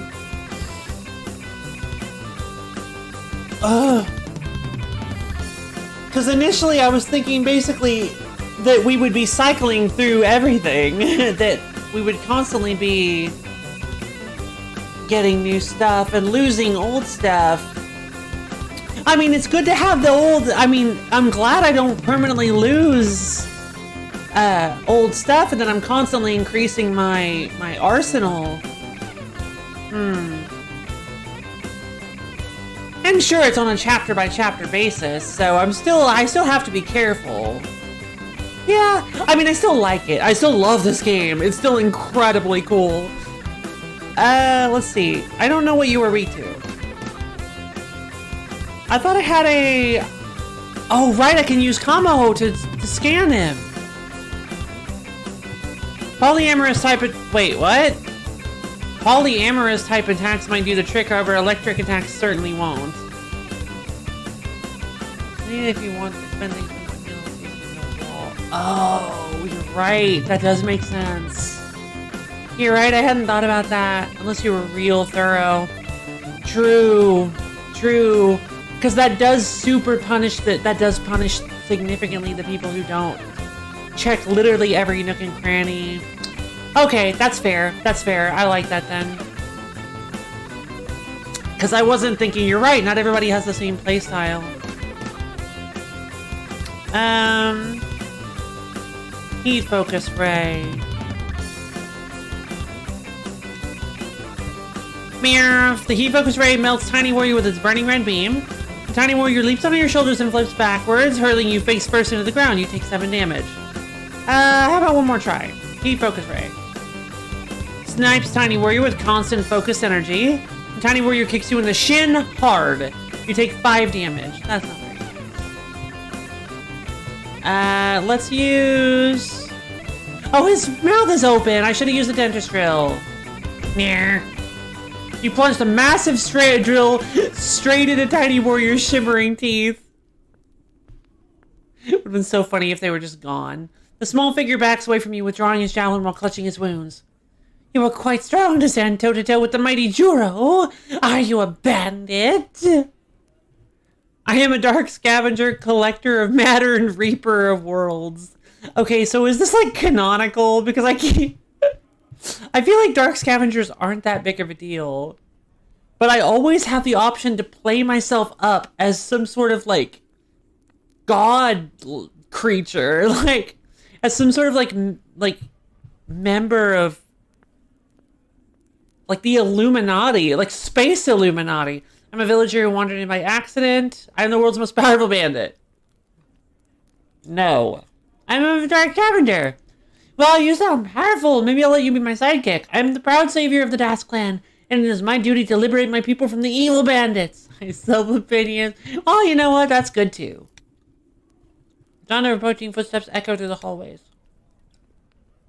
This all must be so overwhelming for you. Perhaps you have some questions for me. I think I found one of your javelins earlier. Oh, yeah. Yeah, I used to practice throwing my javelins on Dallin Cliff at the wandering bandits below. One night it was really stormy, and when I went to throw a javelin, lightning struck my hand. It gave me a nasty shock and electrified a few of my javelins. It was some sort of divine sign. I knew from that point on that I was the chosen one. Sent to this world to protect the weak and lay waste to evil. Aren't you a bit young to be here? Where are your parents? My parents are dead. Killed by Vendel bandits. Those bandits are practically wiped out our entire clan. I'll make them pay for what they did. Okay. The big yikes, the bandits are approaching. Let's go for now. I'm sure fate will reunite us soon. Farewell, stranger. Jiro runs away, leaving you to deal with the bandits.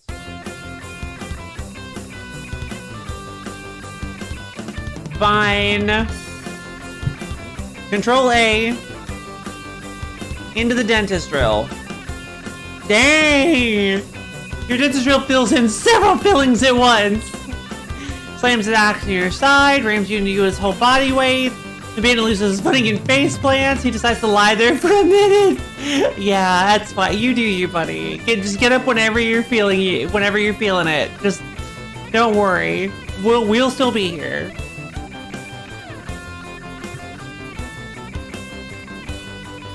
Control A.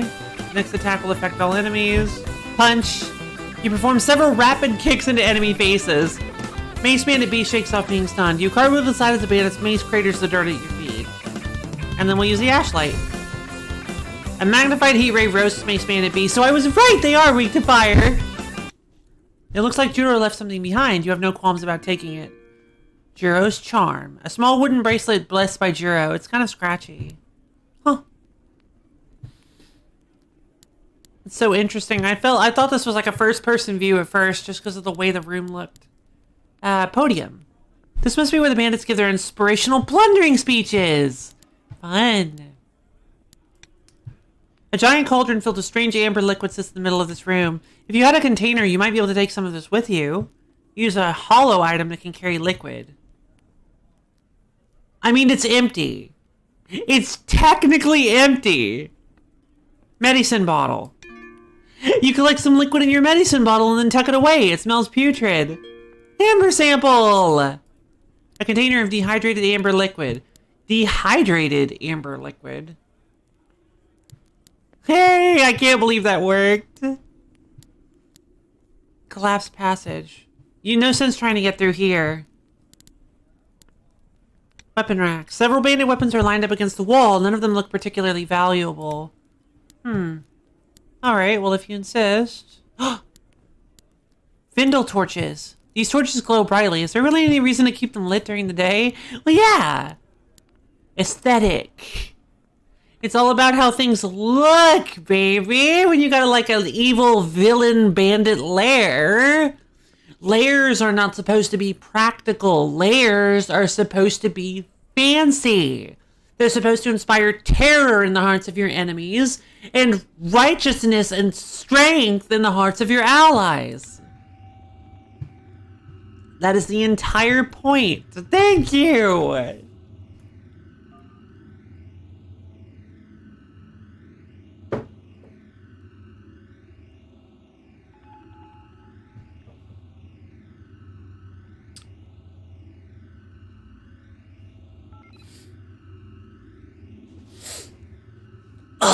Yeah, lair building is a complicated art form that apparently my character just doesn't get. Jiro's charm. I'm not sure I can actually make anything with this. Maybe I'll just trade you for it with something of equal value? What? My item is going to be awesome! Gazer wants you to hit him as hard as you can. But I don't want to hit Gazer. Wait, what? But Gazer always complains about being fragile.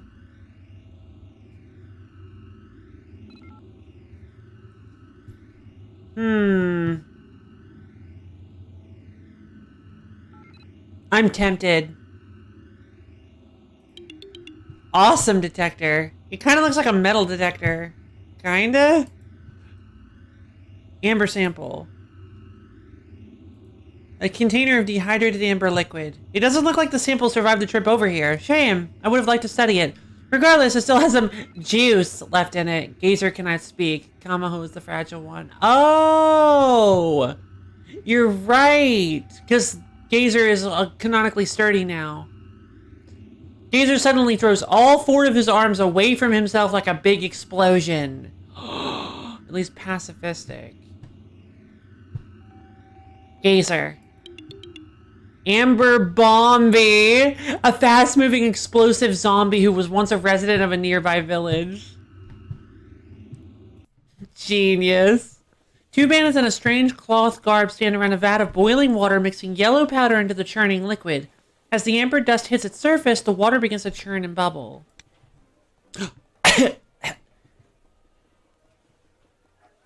What? Your choice is always upfront opinion, questionable statement, or charades. Yeah. Zombo and cat collector. Yeah. Cats and zombies. Surprisingly not as disparate as one might think. I'm sorry. The badminton monks? What is going on? Immediately noticing you, the bandits stop what they're doing and turn towards you. Badminton monks.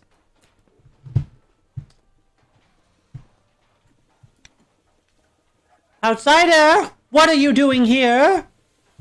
Bandit, what are you doing here? We're stirring the Gissa. If we don't pay attention to it, it could overflow. What happens if the Gissa overflows? Bad things can happen. The Gissa can make the air poisonous or sometimes take a form of its own. Very mysterious substances, Gissa. I had an idea. These subclass options are getting ridiculous. I had a feeling, not an idea, but a feeling. As soon as he mentioned that they had to watch it, I'm like, I think I can distract them from it. Large bubbles begin to rise up from the Gissa vat behind the bandits. Oh. So I can't tell them to pay attention. So let's see. Gissa, what is that? Gissa is living sand from the center of the world. If we heat it up, it becomes a powerful energy. If we do it right, we can create super Vindle, but if we mess up, it becomes just a smelly acid. It's up to us, the super smart shamans, to perfect the process. The Gissa vat suddenly erupts, staining the air with a vile sulfuric spray.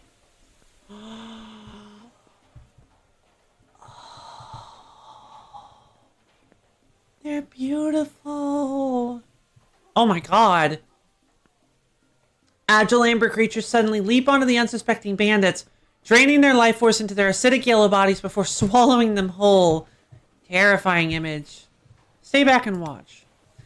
Hacking up discarded bandit bits, the curious yellow creatures wander towards the fortress entrance to explore the forest. Volatile Gissa energy inhabits this rusty iron container. I should have fought them. Dang. Well, that's sad. One win for the Amber Squad. A metal hatch seals off a passage to somewhere below. Oh, so that's what that fluid was. So that must have been a failed Gissa experiment. A metal hatch seals off a passage to somewhere below. You think you hear voices from below. Listen in. Put your ear to the hatch. You hear banging and screaming from within. Use a weapon. Obviously, the trusty sword. No luck. The screaming becomes faint and then disappears completely. Well, that's really, really sad. Uh-oh. Looks like we're gonna miss a lot of loot this chapter. Decorative blankets. A stack of decorative blankets sits in a corner. Wait, the blankets are moving! Stick around to see what happens. Another badminton monk! The blanket pile begins to rustle and collapse as an old bandit rises from its mask. His milky eyes immediately lock onto your own, studying your structure with the utmost diligence. Again, buy me a drink first. Oh my, you're not from around here. How did you get here? I snuck in. No, that's not what I meant. You're a space traveler, aren't you? Didn't you come here on a big spaceship? Yes. How did you know? I'm a seasoned shaman who has been with the Vendel for many years. You are not the first space traveler to pass through these walls. Oh, well, yeah. I mean, I'm not gonna... Yeah, I guess that's a good point. You know what? I shouldn't worry about, like, 100% completion. That's a good point. Thanks, Melody. However, I don't know how many years are left in this old body.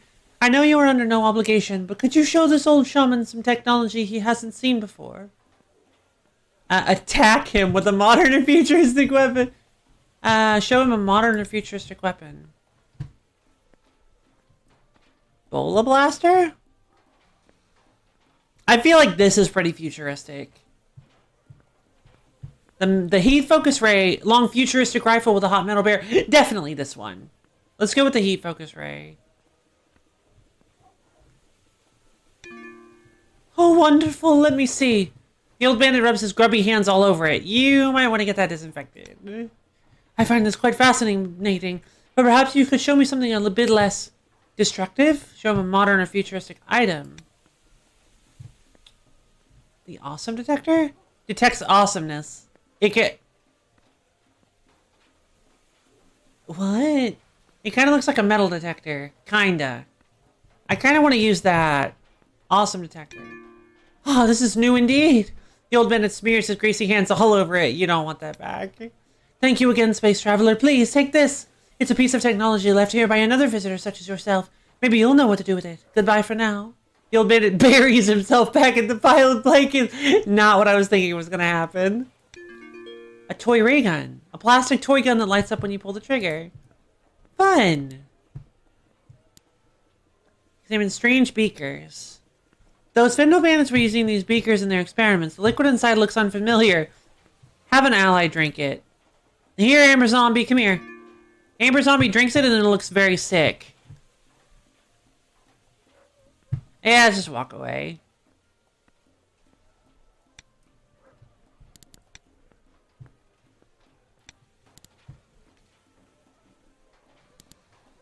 Should we get Falson to drink it now?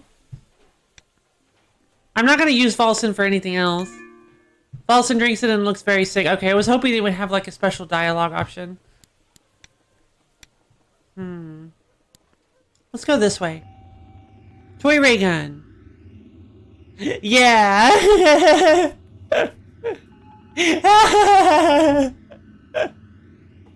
Yeah, let's make that tradition. Let's have Falson drink mysterious liquids.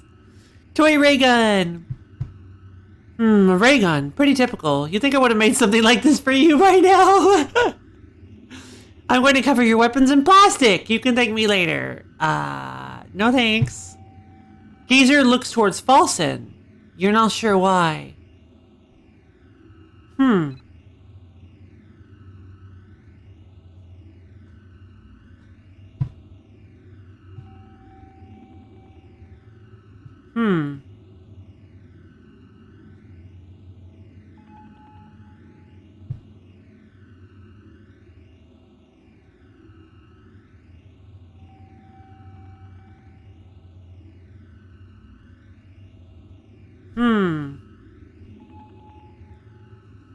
Yeah, that's what I was thinking. Does the toy gun give you more Falson? I was wondering if the skeleton chi actually did the same thing. I wonder if the skeleton chi would have given me more Kamaho and Falson. Getting more Kamaho would have been a really, really, really good thing. But,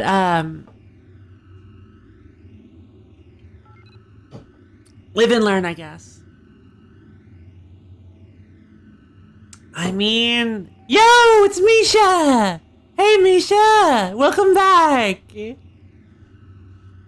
This game is actually really cool. Have you ever heard of it? Like, it's a really, really interesting game. It's much more chillax than yesterday's stream, though.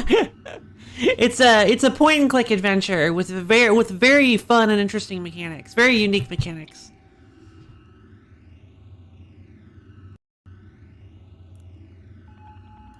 It would take a while to explain them all, like to just like explain them all up front. So I'll kind of just try to hint at.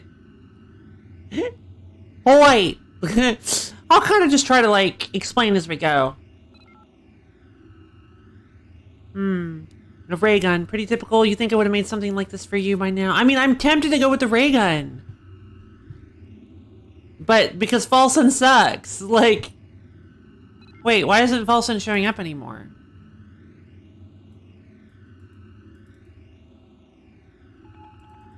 Huh?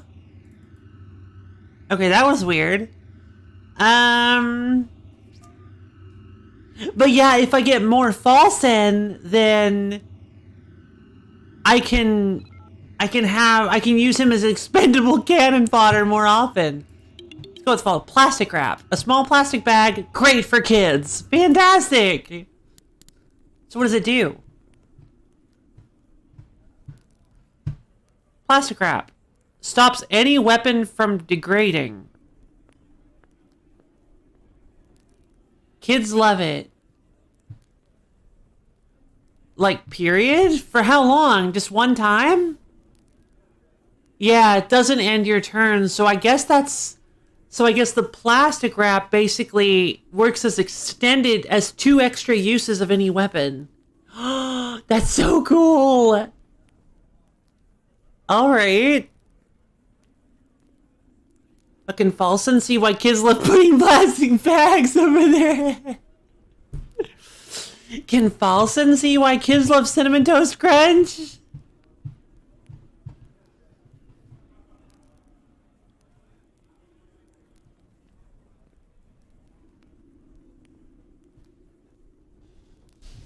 How is Gazer a better choice for that joke? Oh, right, I get it. Yeah, that is Gazer is a better choice for that joke. So let's see. Yeah, so basically we collect loot from random events. Not random events, but we collect loot from events and then we have our friends turn them into either weapons, items, or allies. And and everything has limited uses, and we just learned recently that the uses refresh whenever you go to a new chapter. So you don't have to be too concerned about wasting your really super cool duper cool items. Let's see. Oh, we're back here. Wait, why? Oh, right, because I went to the right, not up. So let's go up then. Many large cages are stacked beneath a tarp in the corner of the room, housing several snarling alkabeasts. That's not really what I expected the alkabeast to look like. I don't know why. Jiro, don't do it. Jiro, I swear. A small figure suddenly leaps upon the cages, gripping 2 fragile locks tightly in both hands. Jiro, please, don't do it.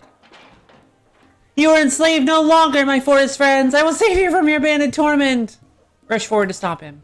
Jiro looks up in confusion as you approach, his fingers still wrapped around the locks. Oh, it's you again. Would you mind giving me a hand with freeing these helpless animals? You need to stop... Okay. You need to stop. Those things are dangerous. But the bandits are keeping them here against their own will. It's not right. Those creatures will rip you to pieces. Leave them for now. Aw, fine. Jiro lets go of the cages. The brittle locks pop off in his fingers. The alkabeasts immediately take notice. Uh-oh. Wedge a weapon with a long, thin shaft in between the cage bars. Yeah, which weapon? I think we use the... Where's the bell basher? A very pretty wooden bow staff, or the dentist drill. A long metal bow staff. The bell basher has more uses. It worked. You jam your bell basher between metal bars as the alkabeasts begin throwing their heavy bodies against the cage doors. That doesn't look like it's going to hold them for long. Maybe we can calm them down somehow. Give the alkabeasts the animal feed! Right! Both alkabeasts' appetites have been satisfied. Yawning loudly, the alkabeasts settled down for a nap. Perfect! We did it! You and I... Jiro... It's great. I mean, I guess every game has to have one of these characters. You and I make a great team, stranger. Maybe we'll get to work together again soon. As Jiro waves and leaps out of view, you notice a branding iron in one of the cages. I'm not attacking the alkabeast. Silently reach in and take it. You silently reach in and snatch up the branding iron from the back of the alkabeast cages. A short metal branding iron with a heated Vindel paw symbol on one end. Perfect! Oh, right. That was fun. Alchemist cages. Rows upon rows of large cages containing alchemists are stacked here. Best not to get near these. A stack of empty animal kennels. It looks like the bandits found a clever way to use spare captured animals. Classy. Animal fighting ring. A first aid table. A first aid kit rests on this table, probably used to patch up wounded animals. Take it for later. You tuck it away. Patch someone right up with this, a first aid kit. Yeah, that's a much better idea. A Pevin cage! No! They wouldn't! They wouldn't! There's a large cage swarming with Pevins. Several villager skeletons lie at the bottom. Release them! Release them all! Look closer. You see a pair of nifty-looking boots at the bottom of the cage, but those Pevins don't look too friendly. They are, though. They have to be. Stand back and open the cage. The Pevins immediately attack you.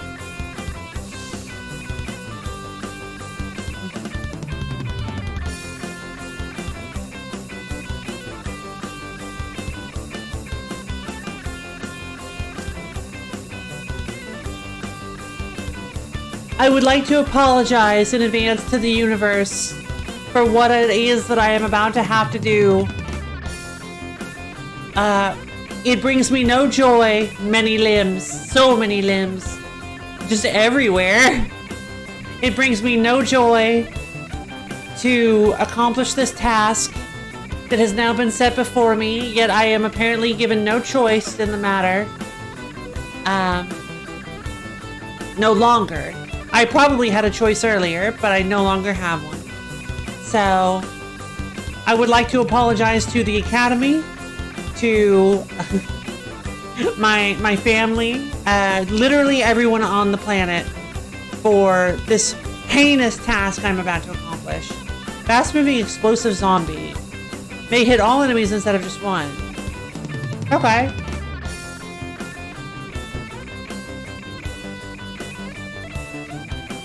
I don't! I have an Amber Zombie and an Amber Bombie, remember?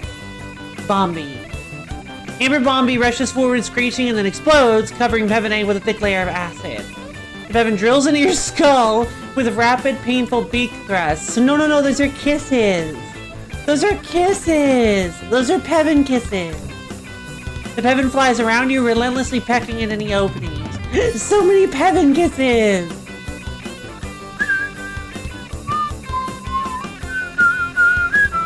Awesome detector.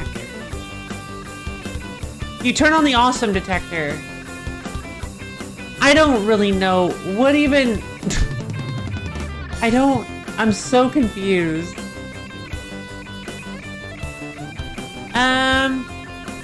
We love our furious murder birds here. We do! Let's use Creeper. Creeper falls from the sky, slicing down into Pevin B with a scythe. Pevin flies around relentlessly pecking. Pevin kisses, flies high up into the air. Okay. Bolt barrier. Coated with a hidden layer of electricity. Makes contact with your bolt barrier and is gently shocked into a numbing unconsciousness. That is what happened. Pevin B was foolish to attack you. Pevin B is zapped by your bolt barrier and is now asleep. I think maybe Falchion just makes worthless junk. As the remaining Pevins fly away, the other ones are just sleeping. You carefully retrieve the boots from the bottom of the cage. You might want to clean those off first. All the cloth boots that you wouldn't want to put anywhere near your face or feet. Well, I don't think that's true. Pevin poop has healing properties. I decided that now. Alright, so we have the branding iron. I feel terrible for any animal on the receiving end of this. Let's use its heat power against the bandits. Good idea. You know what else is long and hard? A lightning rod! Gazer pretends to breathe fire on you. The fires make believe, but you are still hit by Gazer's incredible breath. Cans of paint? No, that's Falcon juice. I don't want Falcon juice. I don't want anything labeled Falsen juice, called Falsen juice, or described as Falsen juice. Ugh.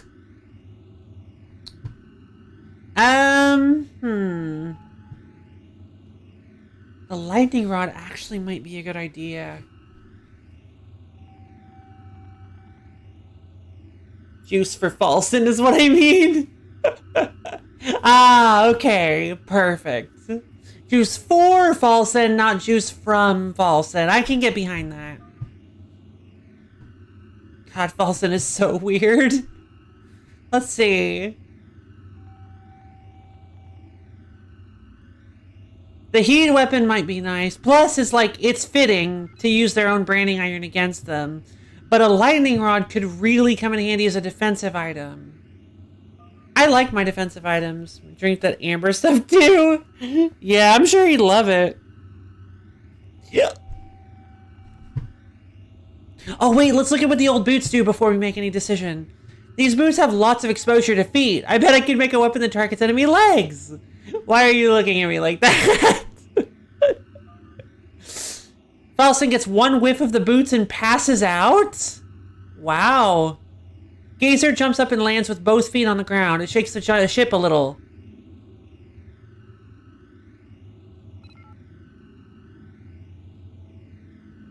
Do these boots summon Mario?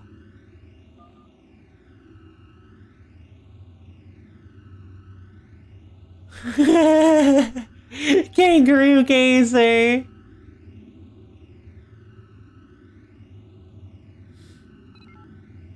I think these boots summon Mario.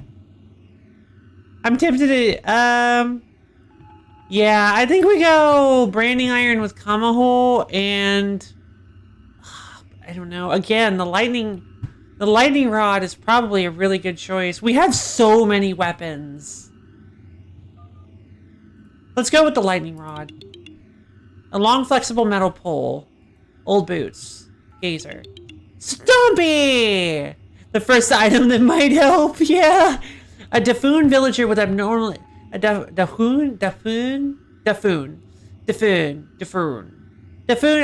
villager with abnormally large feet. Try not to stare. Oh, I won't. It's fine. Stompy.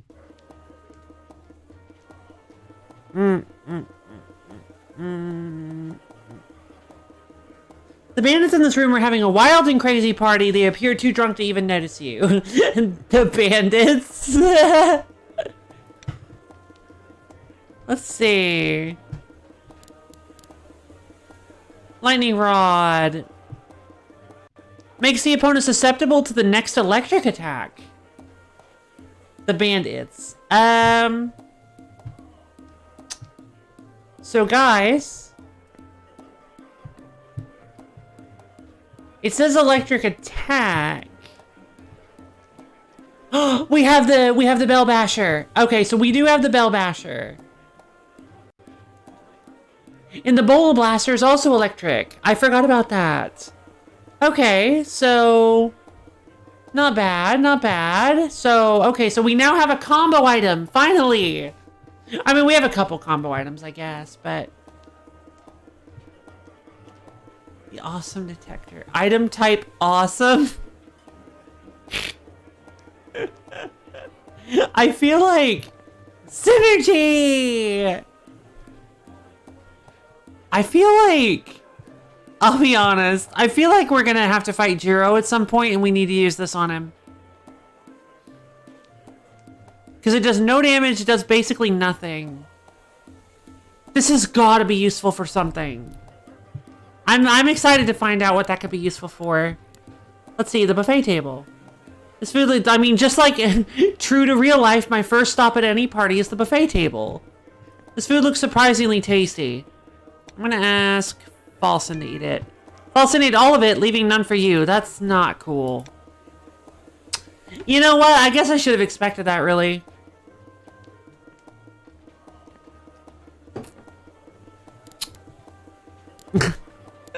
That's my, you know what? That's my bad. That one's on me. I did tell Falsen to eat at the buffet table, That one's on me. Examine food tables. There's a large crowd of bandits standing around a single table. Investigate. Oh, it's this guy again. Shoving your way through the crowd, you observe a gruff bandit sitting at one end of the table surrounded by empty bottles. Immediately noticing you, the bandit begins to laugh heartily as he tightens a decorative red sash around his forehead. That's conspicuously missing from his design. Outsider, how'd you get in here? Ah, never mind. Challenge me to a drinking competition. That sounds like a great idea. Ah, if you say so. The name's Lure, by the way. You know how to do this? No, what are the rules? We both drink until the other man is dead or passed out. Here, I'll go first. Lure downs the first bottle of crew brew and laughs like it was nothing. Lure stares at you in anticipation. Secretly summon an ally to drink it. Oh, but we're out of falsens. We won't have falsen to drink any other, like... Yeah, we're falsen. Falsen briefly slips out of the crowd as you pour the bottle, but as you pour the bottle behind you. Gagging, Falsen quietly ducks away. Not bad, my turn. Lure downs the next bottle. He smirks, but you can tell he's just saving face. Secretly summon an ally to drink it. Amber Zombie. You slip the crew brew to Amber Zombie, who's hiding under the table. Lure laughs hardly as he unwittingly watches you drink from an empty bottle. Alright, we're going to move a bit quicker now. See if you can keep up with me. Lure downs another bottle. He's pretending to be fine. Can I have Amber's, let's see. Damages everyone? I love Warnado. It is a giant tornado. Don't try to pet it. Stompy. Stuns all opponents with more than 1 foot on the ground. Ooh. I'm gonna have Miss Fluffums drink it. Lure downs another bottle. It doesn't look like he's feeling too good. Amber Zombie. Downs another bottle. He clutches his forehead. Tornado. I mean... I feed it to Warnado and just goes... Whoosh, everywhere. It's like, oh, Or the fact that I have a tornado hiding under the table. Warnado seems a bit dangerous to use. You know what? Secret tornado at the party. You're pretty good, outsider. What do you say we call it a draw? Alright, no way, I'm not stopping now. Fine then. Outsider, you're asking for it. Downs another bottle. His face looks pale. Drink the crew brew. Downs another bottle. He isn't moving.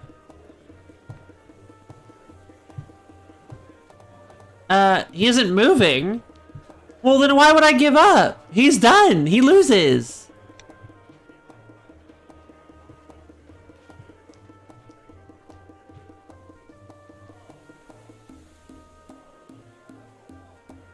Mr. Fussy. Lure passes out.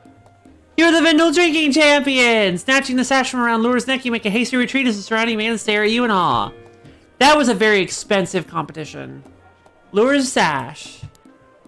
I really hope that was worth it. Let's see.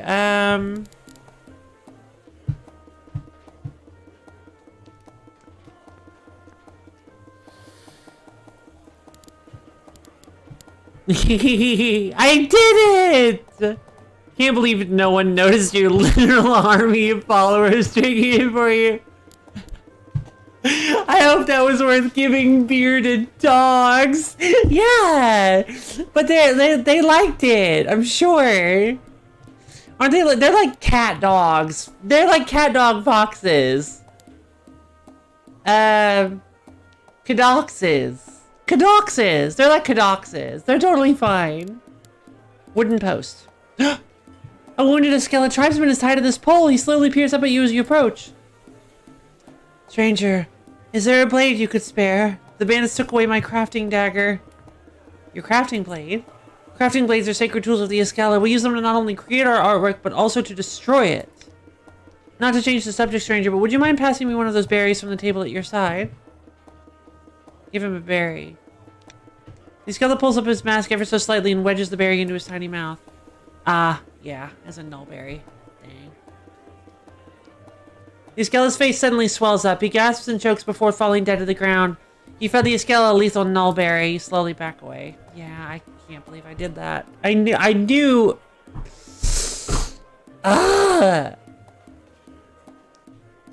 that was going to be the case. As soon as I clicked it, I'm like, that's probably a nullberry. Or so, I didn't remember the name exactly, but darn it! Born to die. Yeah, exactly. God. I'm sure it's fine.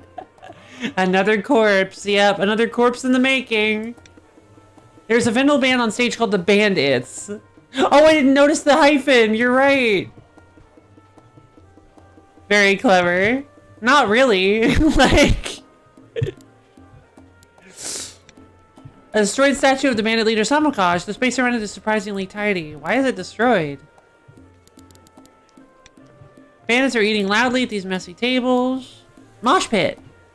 There's a bandit mosh pit under this tarp. It would be dangerous to get anywhere near it, but we're going to anyway. Nope. Tower rubble.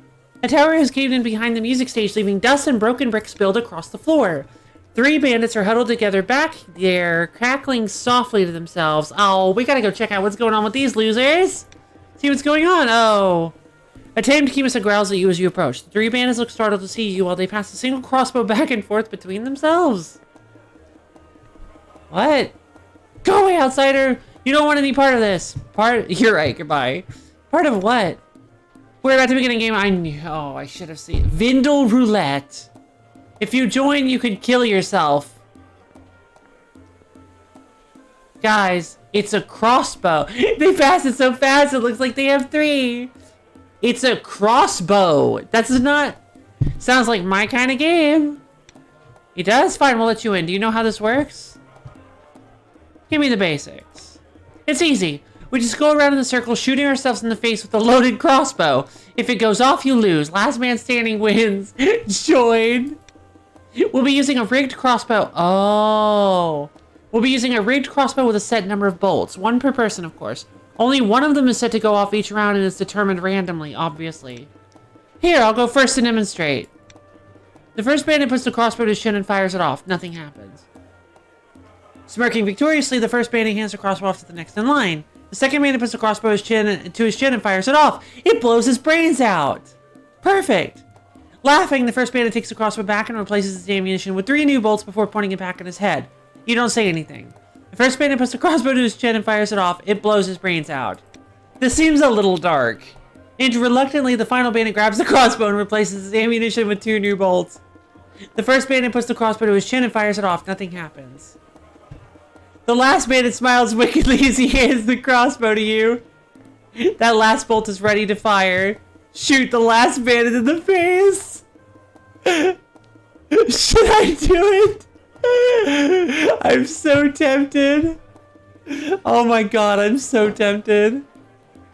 That feels like the perfect ending to this stupid game. Do the honorable thing and shoot yourself in the face. I'm dead. God, that's so... Retry. Oh my god, I can't... I was like, maybe I won't die. Sounds like my kind of game. Give me the basics. Okay.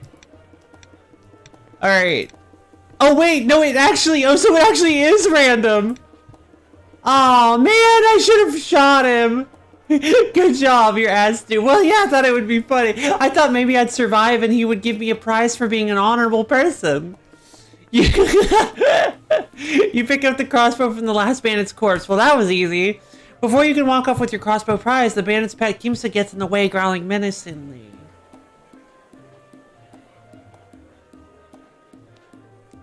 But I won fair and square.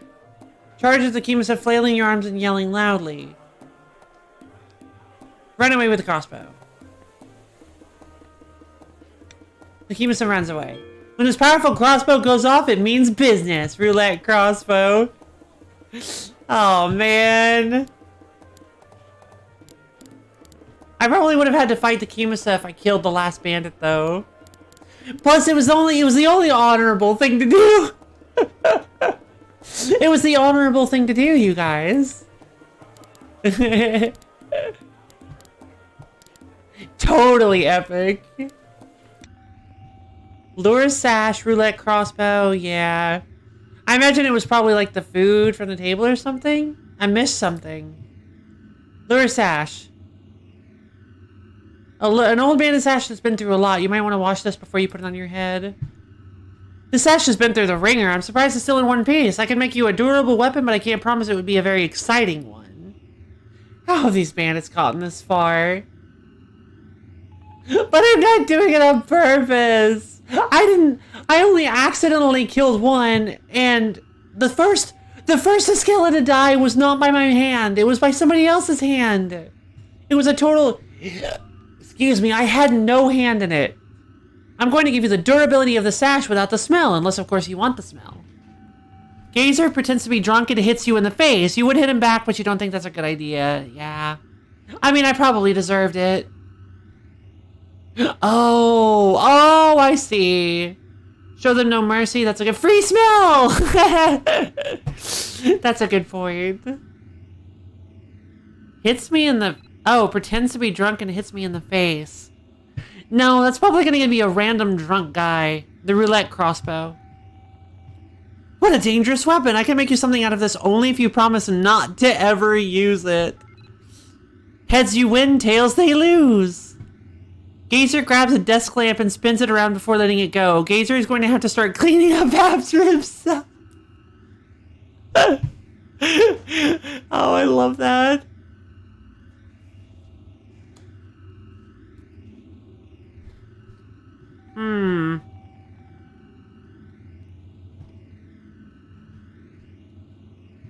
The problem is, I don't feel comfortable breaking promises to Kamaho because I love Kamaho. So if I make this weapon, I can't ever use it.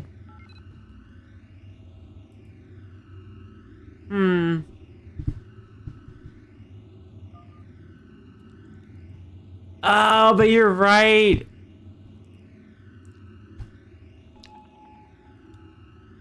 Oh, but we could have like a really powerful moment where it's like, I'm sorry, Kamo, I promise never to use this. Like you like flick the safety switch and nuclear crossbow.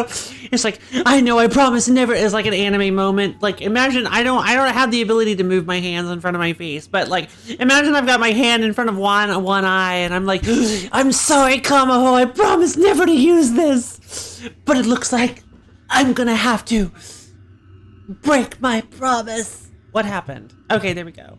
Yeah, let's make the nuclear crossbow. Big red button. A small remote with a huge foreboding red button. Perfect. Shield sash. A red cloth sash that smells kind of funny. Free smell! Oh no. Where is it? 2 uses. Instead of damaging an opponent, it might instantly kill you. But it does so much damage. Oh my god, that's hilarious. We have to. At some point, we have to use it.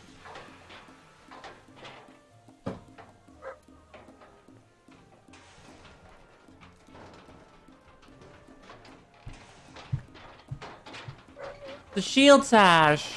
3 uses, decreases all opponents' attacks on the next turn by half. Neat. And it doesn't end my turn either, which is really good. Fun. Alright, we've gone in circles. Hey! What's wrong, you guys? Upon entering the room, a group of Escala rushed forward in a panicked mob. As you step aside... Oh, God. He's back! Three more corpses! As you step aside, Juro swiftly jumps down in front of them. What? Stranger, help me get these Escala under control. Why would I do that? These Escala are frightened. We need to figure out why. Oh, that's what he meant. Okay, I'm like, I'm not. Run away! Rush over to help. You quickly move in the way of the Escala. Please stand aside. We're being pursued. Pursued by what? A horrible, vicious bandit. He's going to kill us. I mean, yeah, likely. Like, statistically, yes. Wait, just one bandit? But there's 3 of you. You can overwhelm him. No. I'll take care of the bandit. Jesus. But stranger, Juro's focus is diverted as the Iskella run off in a different direction. As Juro gives chase, you come face to face with what was pursuing the Iskella. What the heck is that weapon? Is that a cheese axe? Run away, Iskella! Yeah, please. Does this bandit have a cheese axe? Because if so, I want his cheese axe. Really, really badly. Alright, big red button time! Sorry, Kamaho, I promised I'd never use this, but I have to at the first available opportunity. Gummy axe. Let's see, let's use the ashlight. Oh, well, actually, hold on. First off, we gotta use the healing fluid. You drink the healing fluid. It is kind of nasty. We'll use the ashlight. Oh! Concentrated light singes amber axe bandit skin. Oh, amber axe. Okay.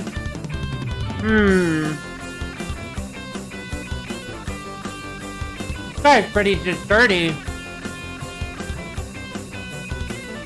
Let's use the lightning rod. You attach the lightning rod to amber axe bandit. You just lets me? Hey, they managed to leave your line of sight alive. That's huge progress. I agree. You do remember that we saved that one that was trapped in the caravan, right? I had to use like 3 allies to do it, but I managed to carry all of his luggage and himself and his wares to safety. He is theoretically alive. Yeah. Oh, you did? Yeah, we found an Iskella that was injured. His legs were riddled with crossbow bolts. But we got somebody to carry him, his wares, and then he was like, "Can you carry my luggage too?" And I was like, "Fine." You did? Wait, I could have sworn you were here for that. Weird. Yeah, that well, yeah.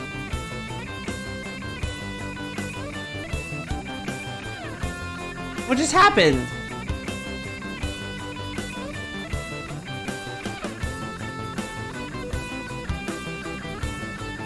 Okay, so it seems I've been eaten alive by by Pebbles. Like, I've been kissed alive by Pebbles, I guess. Hold on, I gotta get my body cam back up.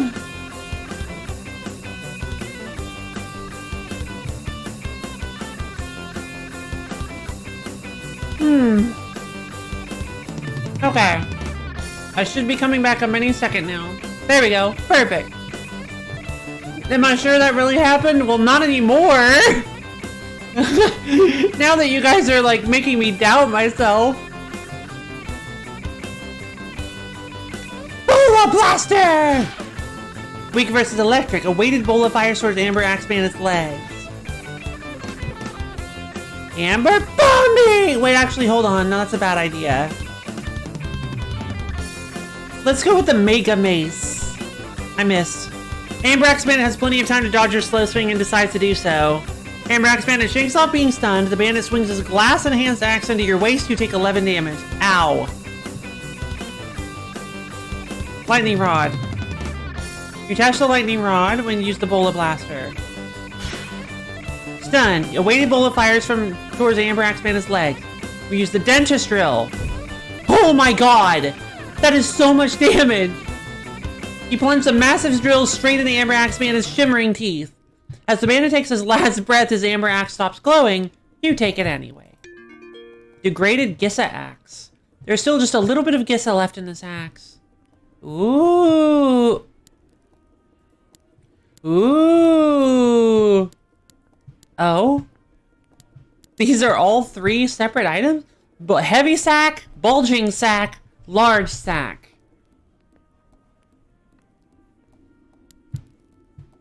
Not sure I want to touch those. Heavy sack. A heavy sack lies in the debris. Open it.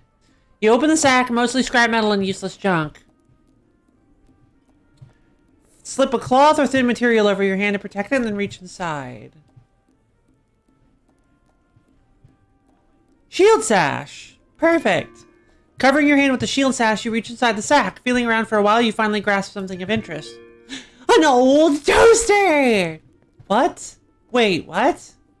An old toaster? This is definitely a toaster.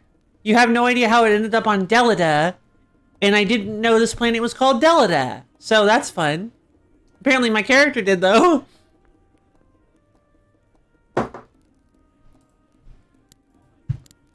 A sack full of useless junk. Bulging sack. There's a bulging sack sitting in the debris. Something about it doesn't smell right, literally. Open the sack. Oh, God. A dead Escella lies crumpled up in the sack. These poor Escella have been through a lot. Another corpse for the counter. You close the sack quickly. Jesus.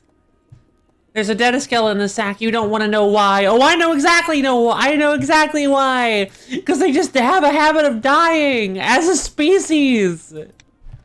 That's like a species trait.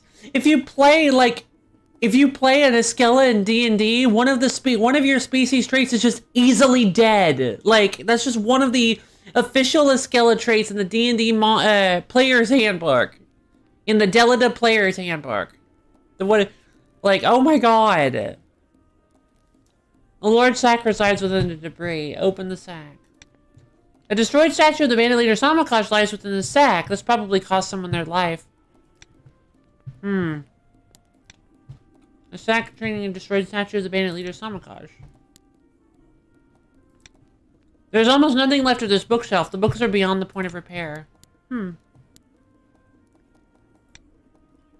There are several books on this shelf on the subject of wild animals. Every round, roll a d20. If you roll 10 or lower, you die instantly. Yeah, that makes sense. Wow, that sounds like a really powerful race. That trait is so unbelievably horrible that they must have something really, really good to balance it out, right? No, they don't. They don't have anything to balance it out. That's just the Escella.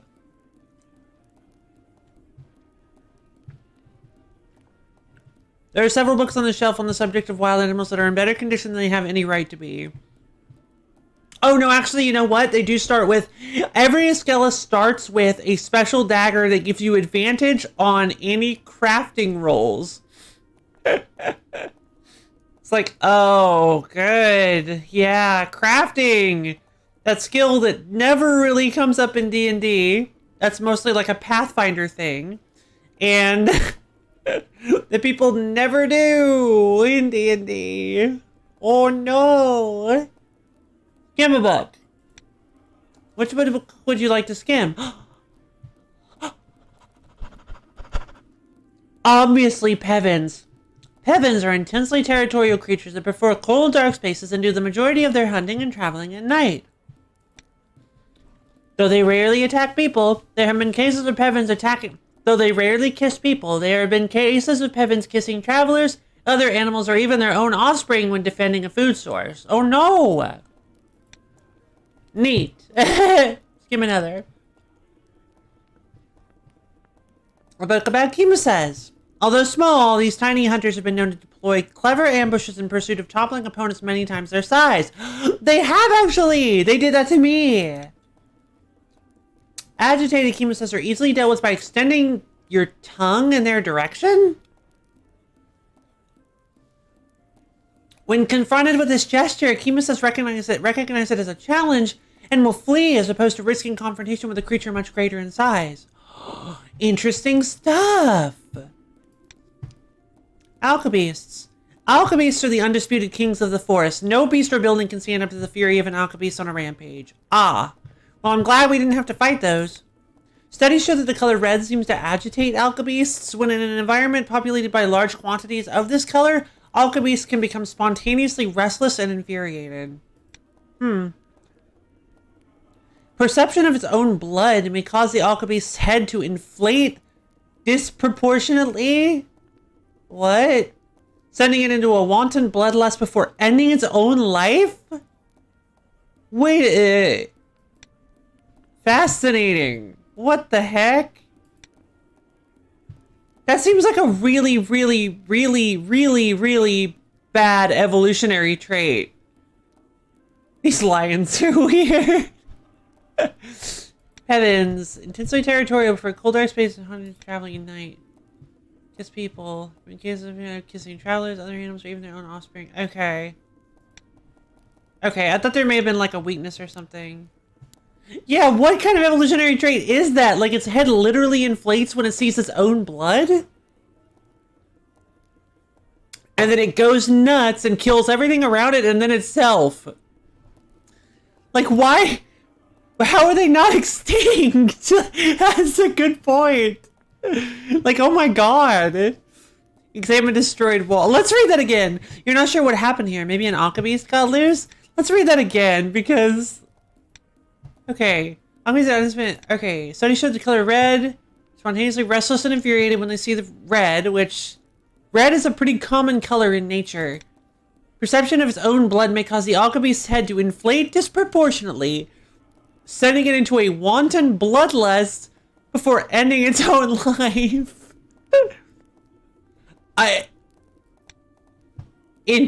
Fascinating. Good lord. So question. Is there perhaps a bleeding trait in this game? Because that would come in handy. That just seems like an unhealthy relationship with their own body. I agree. Yeah. They really need to sit down and practice some self-care. Is this going to take us... Yeah, this will take us back to... Wait. Back to where? Degraded Gissa axe! There's still just a... looks like there's just a bit of Gissa left in this axe. I'll use whatever's there. Haven't you always wanted to put Gissa on your weapons? You'll be just like a Vindel bandit. Ooh. Benefit the rest of the pack or whatever? Self-care is for the weak. God, no. What a horrible mindset. Gazer gets in front of you. You shall not pass, Gazer. Okay, sorry, Gazer. I'll leave. Old toaster. Where did you get a toaster? Never mind. There's enough stray electricity in this thing for me to make you something useful. Ding! Falson's burnt toes pop out of the toaster. Wait, what? Moving on. Gazer burrows into the ship floor. Yes, an electrical weapon would be amazing. I was thinking about going with Kamahole. Thanks, Falcon. Thanks, Holly. The burrow into the ship floor is pretty cool. We're also running low on allies because of that stupid drinking contest. But I mean, we need the electrical weapon. Taser Thrasher! A huge electric mallet. You know you want to hit someone with this. Yes, I do. And I'm thinking we go Falson. Oh, but that could be a defensive ally. Putting Gissa on my weapon seems like a weapon buff seems like a really good item. But we could also get a defensive. I want to see you shall not pass. Yeah. Bandolph the Beige. Okay, worth it. Worth it. Absolutely worth it. A powerful Vindel shaman who lacks motivation. Yeah, that was worth it.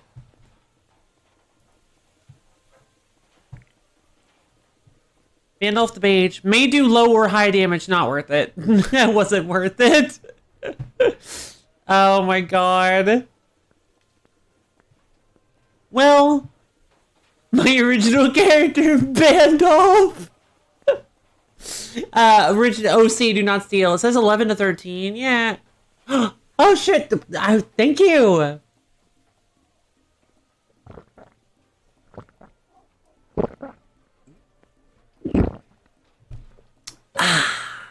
Hydration. I definitely needed that. Thank you. Let's see. Yeah, OC. Bandolph, my OC, do not steal. Original OC, do not steal. Let's see. Oh, right, this place again. Lovely, thank you. Yeah. Have you never seen a hydrate redeem? They're very. I'm sure they're very uncomfortable to listen to. I haven't actually watched them back yet. Audible hydrates. I actually have never. Uh, I don't watch my VODs back as often as I do, as frequently as I used to. So I haven't caught a hydration redeem to hear just how bizarre it sounds. But yeah, I feel like you're paying almonds to have me drink water. And I'm constantly drinking water anyway. So like, I feel like there has to be something different. It's all right to hear. Cool. I was like questioning doing the hydrate redeem anyway because I'm like, wait, I am constantly drinking water. So what's the point of a hydrate redeem? And then it hit me like a bolt from the blue, like a wild monster appears. I was like, hey, what if what if I add some sort of audience participation? Speaking of, I'm out of water now, so I gotta go get some more. I'll be right back. It won't take me long.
I'm back just in time to see the stretch redeem. All right, now this is a similar concept in that, like, since you spent almonds, I decided that, like, I needed to make this interesting in some way. So everybody stand up, play along at home if you have a body. So stretch your hands all the way up to the sky.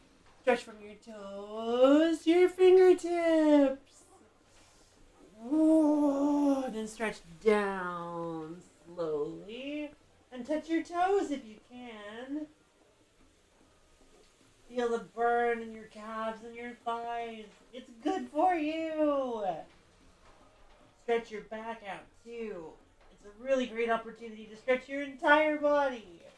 And then when you're ready to unfold slowly from your starting from your lower back. Because that is the safe way to do it, and I don't want you guys to hurt yourself. Oh. Yeah, honestly, stretching me out would have been funny. Here, I'll just do that because you're right. That is really funny. Stretch.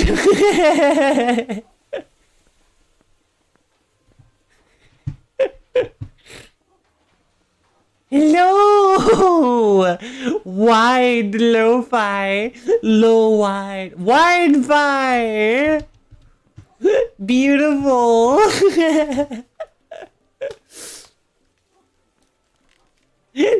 Stretch!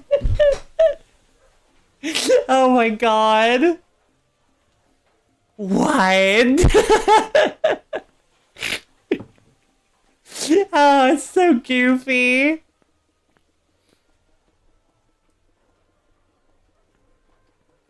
Oh wow, my tea bag cup is getting full.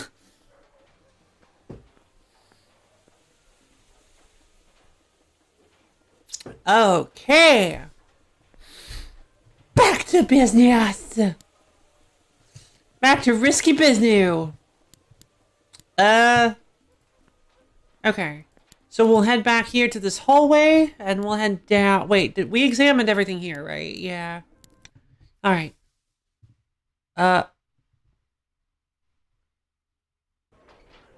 Okay. That was weird. Cries of agony and bandit banter echo throughout this room. Am I on the... Oh, yeah. I'm on the... Hold on. That feels better. Cries of agony and bandit banter echo throughout this room. Also, it smells terrible. Click on the environment. Okay. Oh, hey. Reused asset.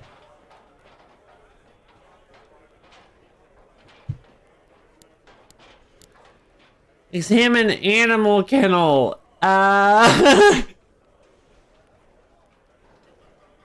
Hello, eyeballs.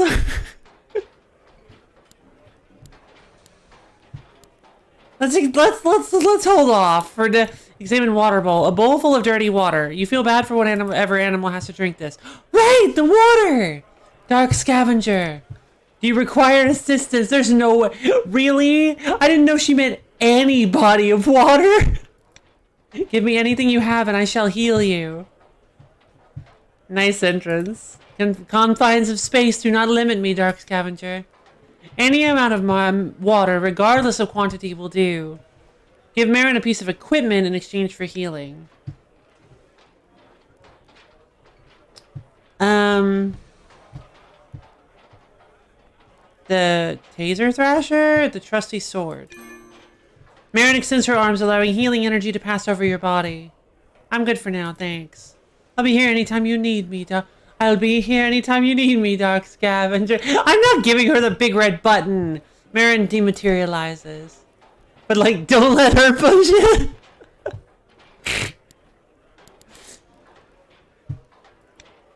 There's a Vindel bandit crammed in here. Then what's with the eyeballs? Knock on the kennel bars to get its attention.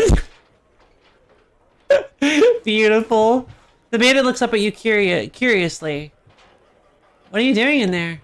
I'm doing nothing at all. General Amarin had me locked in here for losing something valuable. I've been in here for months. If I were General Amarin, I would have done the same. What did you lose?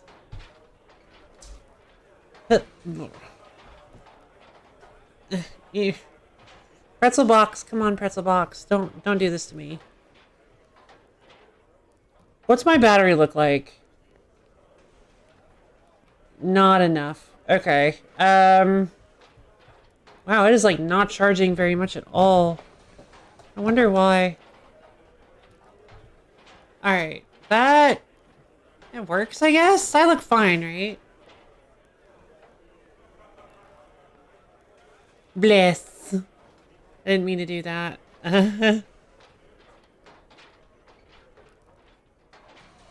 A golden locket. I was transporting it to Samakaj, but then a villager escaped from captivity and stole it from me. I chased him through the fortress, but he got away. I don't know what happened to him. Ah. The sacred locket. That's... How did you get that? I snatched it off a dead villager's corpse. You don't recognize me on the villager who stole it from you. Beautiful. I see. I suppose you will want something in return. Indeed. I have nothing to give to you, but I might know where you can get something of value. Samakaj keeps a large locked chest in a tower. Only a few Vindel know its combination, and I'm one of them. Oh yeah, I probably should have.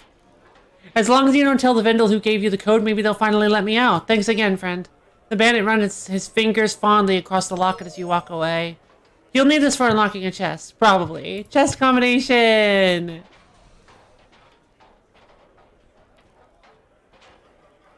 I don't know, maybe I just felt like being nice today. Battle ring! Several dead bandits are scattered around the fighting ring's perimeter with broken necks and snapped spines. Okay. Despite that, several bandits continue to crowd around the ring, cheering loudly at some sort of spectacle within. Let's have a look-see. Oh my god, it's a Dafoon.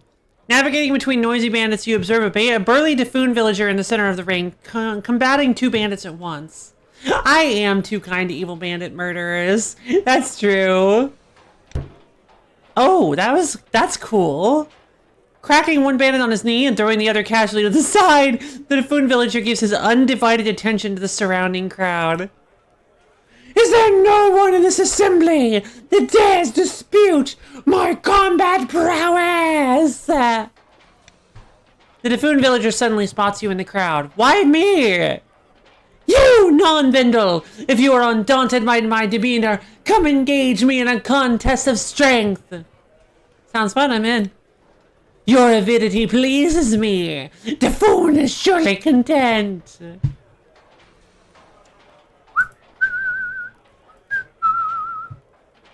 Let's see. Bear trap tab. Steady break.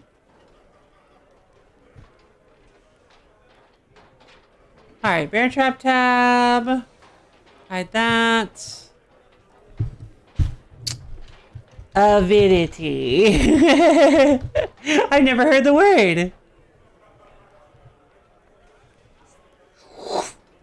Extreme eagerness or enthusiasm. Ah. Fun. The bandits... Oh, he got a little closer. Oh boy. The bandits clear a path for you as you advance into the center of the ring. Perhaps you will prove less foolish than the Vindel who advance upon me with weapons. Avid but modified. Oh, duh. Oh god, that makes me feel... Wow, that makes me feel a little bit sheepish. Yeah, we're all learning. Perhaps you will prove less foolish than the Vindel who advance upon me with weapons. Their armaments prove lackluster against my superior evasion. Your superior evasion? Indeed, none of your weapons will have any effect on me. The title of Sparnod the Swift was not bestowed upon me in jest. Sparnod.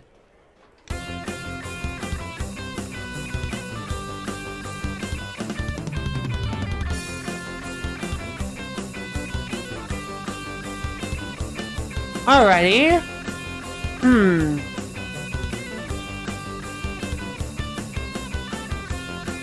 Alright, Bandolph. Give it a shot. Lightning fast Typhoon villager who claims that your weapons will have no effect on him. Okay, Bandol fell asleep. Alright then, keep your secrets. The Typhoon villager picks you up. Taking a running start, he leaps into the air and slams you into the ground. You take 11 damage.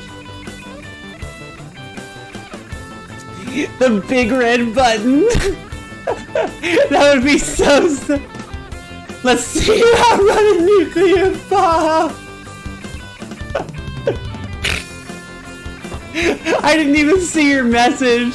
I just didn't think. I was like, yes.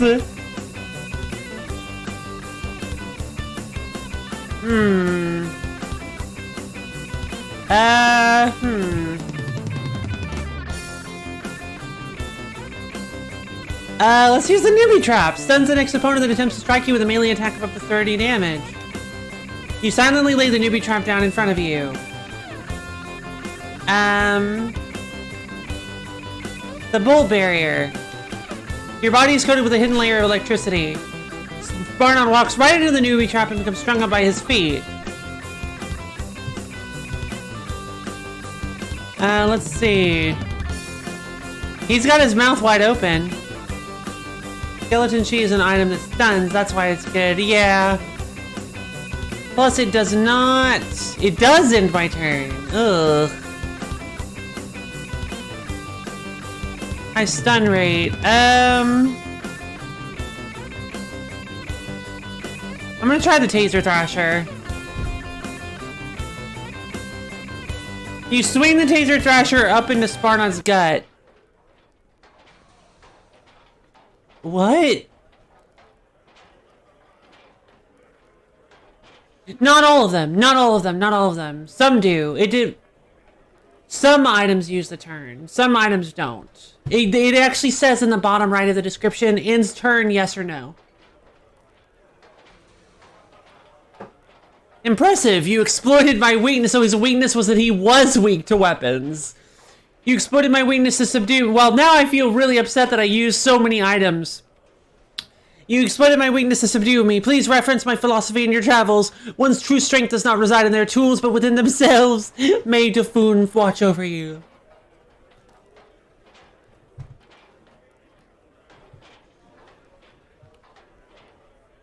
Oh!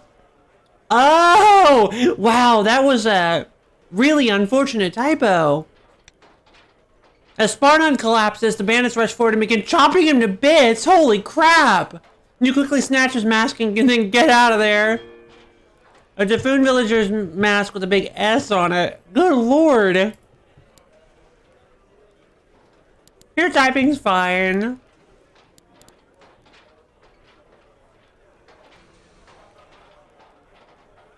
Alright, how many corpses are we expecting this time? Examine his Skella cages. You approach a stack of animal cages housing 3 captive Iskella. Despite their situation, the Iskella seem relatively calm. Chatting and giggling with each other. See what they're talking about. The Iskella becomes silent as you approach. Can I get in on the joke? Stranger, you are the joke. Discussing suicide. Oh my god. Well, not you specifically, but other people. Aside from us, that is.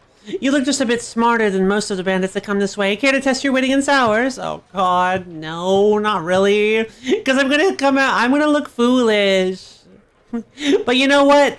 Sometimes that's just how life goes. So sounds entertaining, I'm in. Here, Wiggles.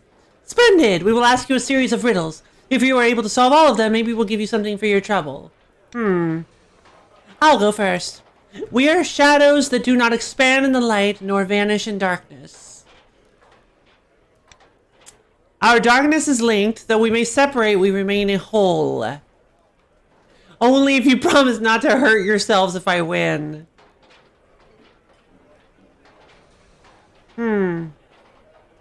Shadows that do not... Our shade is unified, our single claw is long and precise. Who am I? Forget this, I'm out of here. Should you repeat all that? I suppose. We are shadows that do not expand in the light, nor vanish in darkness. What? This is a riddle I've never heard before. shadows. Our darkness is linked, though we may separate, we remain a whole.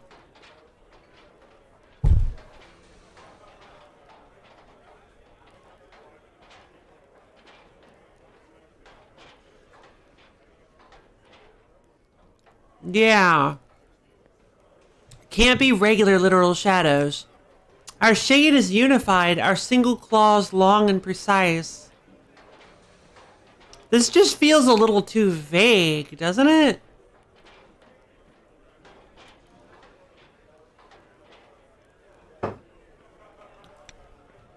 I guess attempt to answer the riddle. Who am I? What is your answer? Oh, a Das clan member.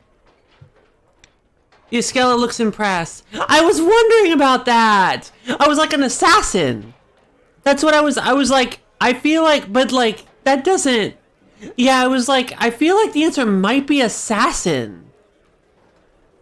But like, that feels a little too much of a stretch, doesn't it? But no, apparently it was assassin.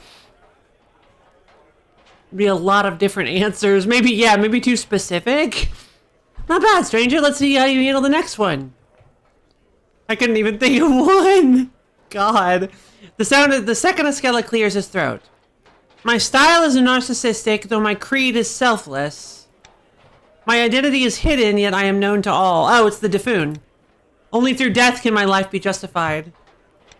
Yeah, Dafun villager. Askella looks impressed. Pretty good, stranger. This next one is going to be tough, though. A third Askella adjusts his mask dramatically. Oh, they are wearing masks. I may exist inside your body, yet I will not steer your actions unless you let me. I may exist inside your world, yet I will not show myself unless you reveal me. If mistreated, I will become a menace to both your body and your world. Pride. Oh. Blood. These skeletons laugh at your response. Oh. Wait, please just give me one more chance. At least you have your brawn to fall back on. Another chance? Alright then. A fourth Askella perks its head up. I'm thinking of a number.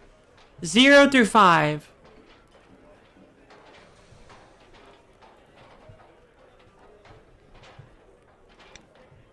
4.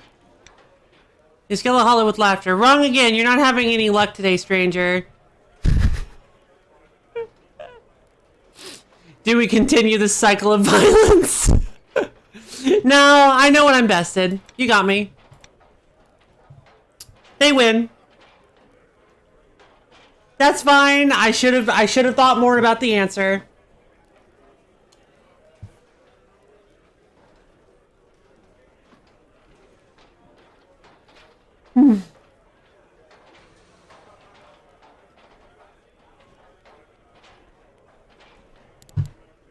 It happens.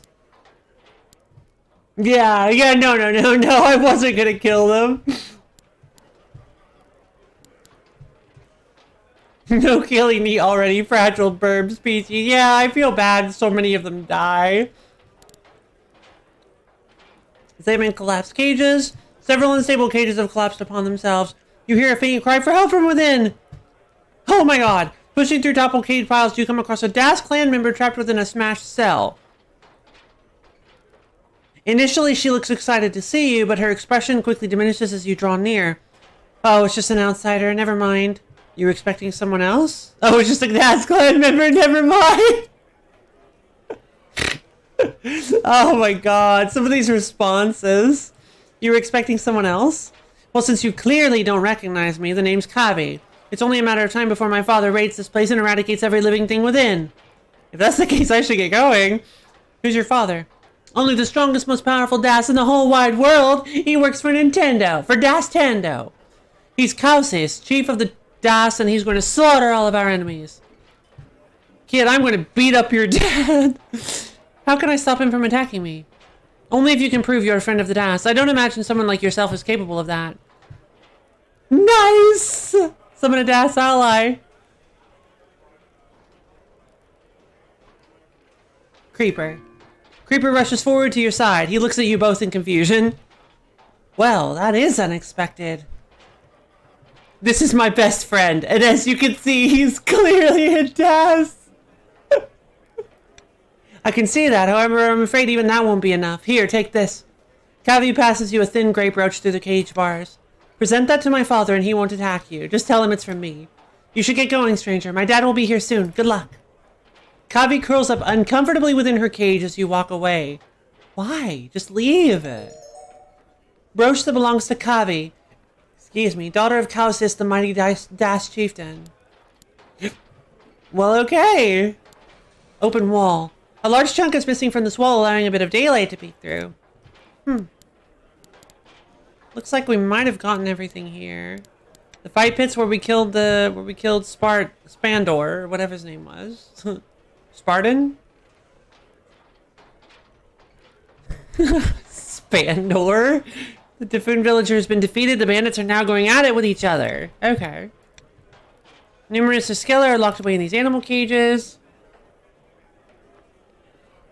And how much barbarian grisliness this game contains. I mean, yeah, I like it. It's nice.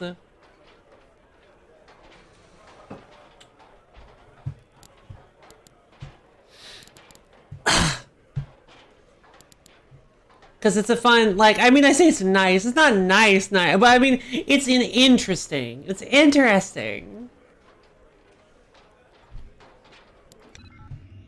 Sparnod. Spandor. I actually got it right. It was just an acronym. Sparnod. I didn't get it right, but you know what I mean. Sparnod's mask. Yeah, a Typhoon villager mask with a big S on it. The Typhoon villager who wore this mask was incredibly fast. I can use its energy to make you a wind weapon. Falson blows on you. You stumble backwards and then fall over. So the opposite of what happened earlier. Being a wandering alien makes it fun. It does. That's a really good point, yeah. The fact that you're a total stranger to this world, but also like, yeah, it's just Gazer pokes you in the eye with incredible accuracy and speed. That's the end of that sentence. That you probably deserved it. There we go. I fixed the sentence. You probably deserved it.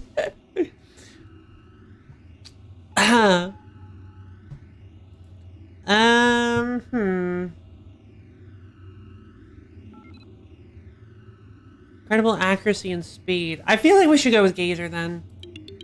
Agrobat. A Pevin. Oh my god. Yes! Finally! Oh my god. I didn't even know that was an option. I probably should have assumed. A Pevin that is constantly pissed off. Oh, hi guys. There are several bandits asleep on the floor. Wake them up with violence. Oh, I like that emote. Wait, is this? Chubo dance. Wake them up with the violence. Attempt to sneak past them. No, you loser. No. While quietly stepping over the bandits, Juro suddenly drops down and raises his javelin above a bandit head. Stop him. You quickly shove a hand over Juro's mouth and shush him up before he wakes the bandits. Juro looks annoyed but complies. Oh my god. Wait.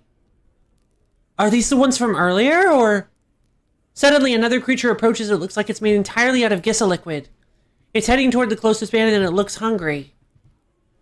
Watch what the creature does. Yeah, I know. I love it. I love I love that Juro is just constantly causing problems. Watch what the creature does. The Gissa beast devours the bandit, who screams as his body disappears beneath burning amber membrane. The Gissa beast and Juro run off in opposite directions as the remaining bandits angrily spring to their feet. I should've.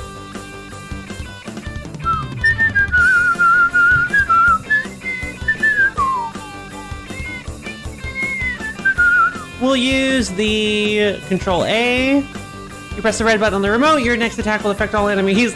I love that the Control A is a tiny remote with a big red button, and the big red button is a small remote with a huge red button. I love the idea of getting them confused.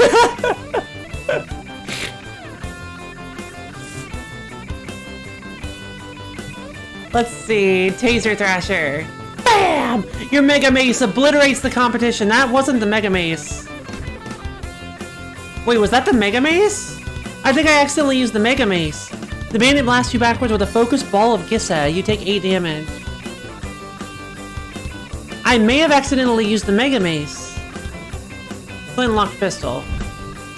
Massive blast pulverizes Shaman Bandit. Psst. You find a nasty-looking dagger hidden beneath a bandit pillow. A curved dagger. A nasty curved dagger that is designed for sneak attacks. Sounds like fun. Seems to have worked out, yeah. Bunk bed. A dirty Vindle bunk bed. You hear someone sneeze beneath it. Oh. Look under the bed. Hi. Peeking below the bed, you find a timid bandit peering back at you. Lure the bandit out from under the bed with a shiny object. Use which weapon or item? The ashlight. Bandit doesn't appear to be interested in that. The bell basher? The bandit quickly rushes out and grabs your bell basher. He looks fascinated by it. It looks like he's going to run away. Wait, what are you hiding from? The evil Iskella! I just saw him pass by here! What? Oh my god. Do they have like, is it like a...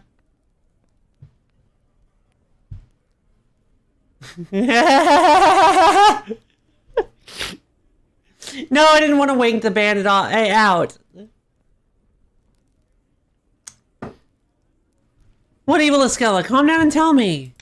The Iskella with a sword. He comes after anyone who steals from him. So it's like a predator. It's like the prey becomes for predator situation. I love those kinds of, where like the incredibly weak species that always gets like eaten first has like one member that's like protecting. It's like the defender of the weak kind of situation. Oh, I'm so happy. What did you steal from him? All I stole was a little piece of fruit. I got rid of it, but he's still after me. When he catches me, he's going to murder me. Where can I find this Iskella? If you're that eager to die, then take this. Man, it reaches into his loincloth. Please, don't. It pulls out a small brass key. You were hesitant to take it. That key will unlock a secret door behind the bookshelf up there. I think I saw the Iskella go that way. Now I'm going to go the other way. The bandit shoves past you and hurries down the hall. Don't scratch yourself with this key or you might need a tetanus shot. Brass key. Okay. Empty bookcase. An empty bookcase stands firmly pressed against the wall. You feel a cool draft coming from... excuse me. Somewhere. Look closer. You discover a small keyhole just above one of the shelves. Use the brass key. Slipping the key into the bookcase, you hear a soft click. The bookcase slides to the side, revealing a secret passage. Ah! A dash suddenly drops down from above. Forgive me, I did not mean to startle you. Uh-huh. Totally. I've been watching you for some time and you seem very strong. Allow me to introduce myself. The name is Katsa, and although the rest of my clan is on his way to the bandit fortress, I have traveled here preemptively in search of the bandit Petch, who killed my family. However, the Vendel fortress is large and I have yet to locate him. I hope you get him. I don't have time to deal with this. I can keep an eye out for Petch if you like. I would greatly appreciate that, though I would ask that you do not go out of your way on my behalf. If you do run across him, though, blow into this and I will come take my revenge. Until then, the Das Warrior hands you a long black horn and runs away. With the Das Warrior out of the way, you are able to concentrate your efforts on moving the bookcase. With enough force, you uproot the bookcase from the wall, revealing a hidden passage on the other side. Das Flute. Play this flute to summon Katsa, the vengeful Das. Fun! Summon bandit sleeping bags. Scratchy sleeping bags. The bandits must have hides of steel to sleep comfortable in one of these. Bandit beds. These bandit beds are filthy. You can see why the bandits chose to sleep on the floor. Reinforced footlocker. There's a bandit footlocker here that requires a 3-digit combination to open. However... Hi. However, there's also a Vindel bandit sleeping in close proximity to it. Maybe he knows something about it? Leave him alone. Wait. Sure. As you advance upon him, the bandit suddenly wakes up. It looks like he's about to run away. Have a heavy ally hold him down. Shoot him in the leg? Good lord. Have a heavy, let's see. Stompy. No. Warnado. He's like, oh my god! Gazer. Gazer sits on him. He's not going anywhere. Ask him for the combination of the footlocker. I don't remember. Ask him for the combination of the footlocker. Ask him. Ask him. Ask him. Ask him. Ask him. Ask him, Naklavar. Ask him. It's not working. Alright, Hijaka's is maybe by smacking him with a non-bladed weapon. The button. Like, whoops, wrong side! Smack him with the Mega Mace. You club the bandit's head with your Mega Mace. That should get the message across. His head is now a paste. Hold on, I think one of the numbers may be 5? Scald him with a fire-based weapon. Ashlight. You heat up his face with your ashlight. The bandit looks very uncomfortable. Alright, the first two numbers are 8 and 5. I don't remember the last one, though. Zap him with an electric weapon. I mean, we can just brute force this, can't we? Now tell me the last one. I don't remember really. I haven't opened it in a while.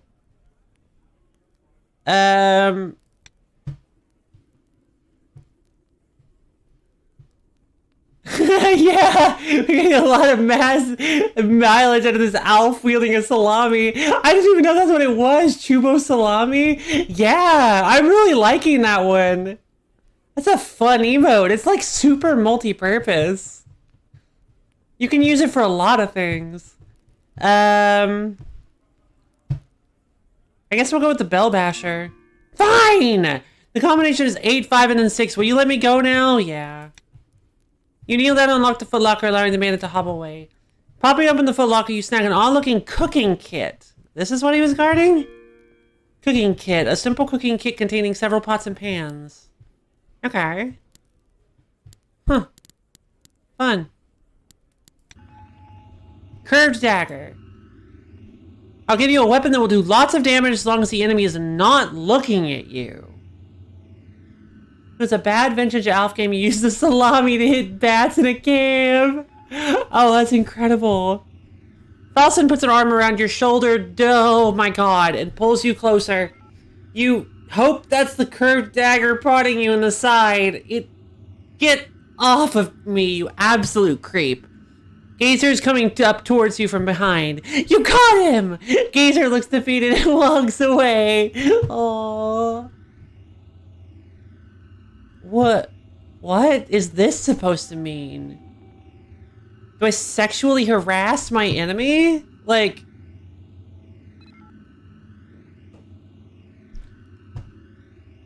The cooking kit. I can't say I condone the behavior my weapon would encourage, but that won't stop me from making it for you. Well, that's an interesting thing to say. He makes violent weapons for me all the time, so what would this one be? With my item, you can have professionals cater all of your battles? Cannibalism. You might be right. Gazer just chewed up a piece of food but didn't swallow it. He walks forward with his mouth full. You quickly get away from him. But... Wait a minute. No, wait. Gazer canonically doesn't have a mouth. Yeah! Gazer doesn't have a mouth! Where did that come from? Bear! But where did the mouth go? Or come from?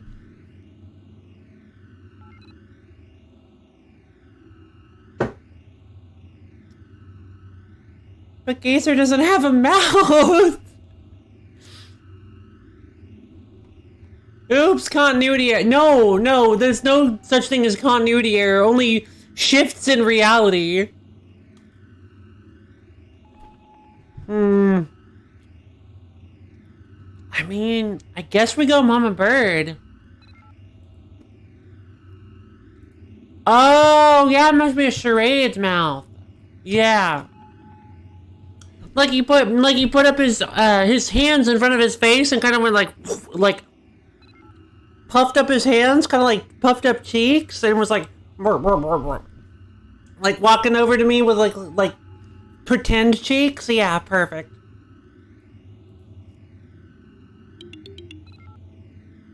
Holy crap, you called it. You literally called it verbatim. Good job, Rofi. Curved dagger. Designed for sneak attacks. As long as the enemy is not looking at you. But I don't think that's a... Thank you! Or wait. Yeah, no idea why. What, my mic audio? I don't know. I'll play it back. I'll play it back later, I mean. I'll watch it back when, this weekend. Or, it is this weekend. It was a bit weird. It went a bit weird. What the heck? Okay, add marker. Stream marker, let's say 45 seconds ago. Let's go back 45 seconds ago. Yeah, it's like a weird strategy that I use, but I don't know if you guys have noticed. I have never pointed it out. But yeah, like, I'll like put a stream marker and then not the first time it happened. Oh, well then it was probably just, what did it sound all like? Did it sound like all robotic? Don't mind it? Ah, yeah. Well, I'm curious to hear how it sounded, though.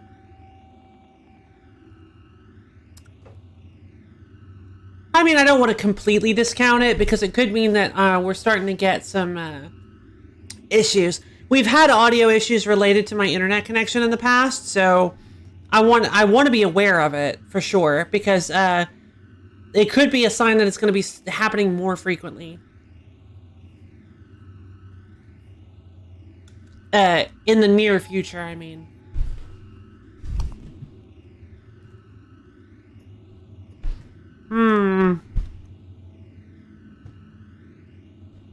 Just an echoey. Oh, interesting.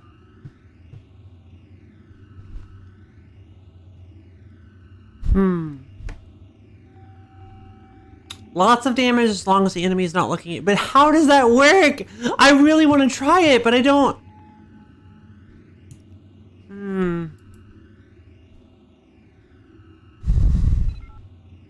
I'm also curious as to what this does. We'll go combo. Backstabber. A sharp twisted dagger that is designed to puncture. Ha! As you enter the room, you see a huge horde of bandits lined up as if they're ready for an invasion? Well, if it isn't my... Oh, I don't see him. It's Amarin. Well, if it isn't my dog scavenger friend from before! Care to join us? Button time. Yeah! Oh my god, we use button A combined with the big red button. So it just detonates everything. Run back out the way you came from, rush forward and kill as many as you can. I'll accept his invitation. Well, no, like... It's very obvious that he's gonna... Edwarnado? Yeah. Accept his invitation and walk forward. Amaranth smirks as the bandits part for you. I must say, I did not expect to see you again in one piece. Tell me then, what foolish reason could you have for entering our fortress? Oh, easy. I have a tornado. I'm looking for a source of fuel for our ship. I'm trying to become more powerful. I'm here to...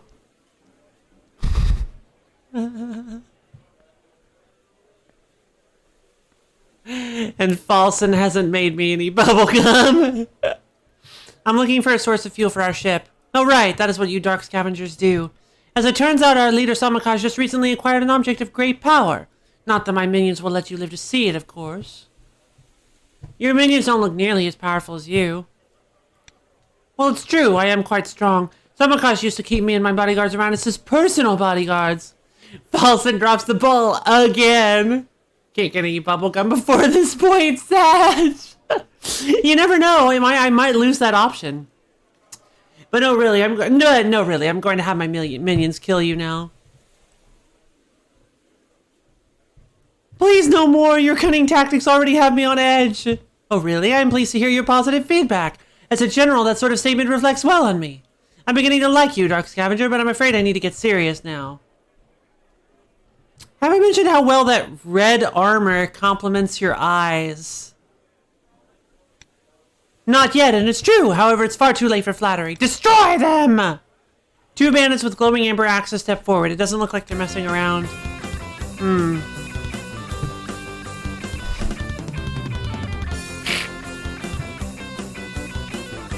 I'm gonna do it. No, I can't. I couldn't.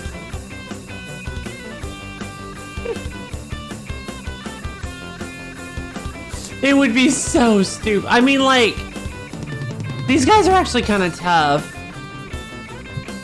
Let's go for it. Control A.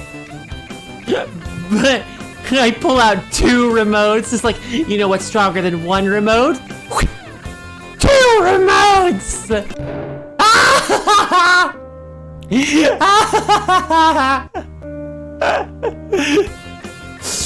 Okay, never mind.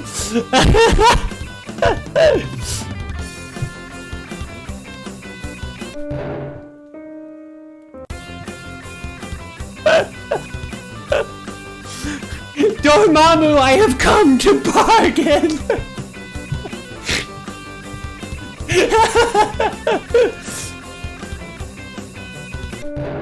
Oh my god.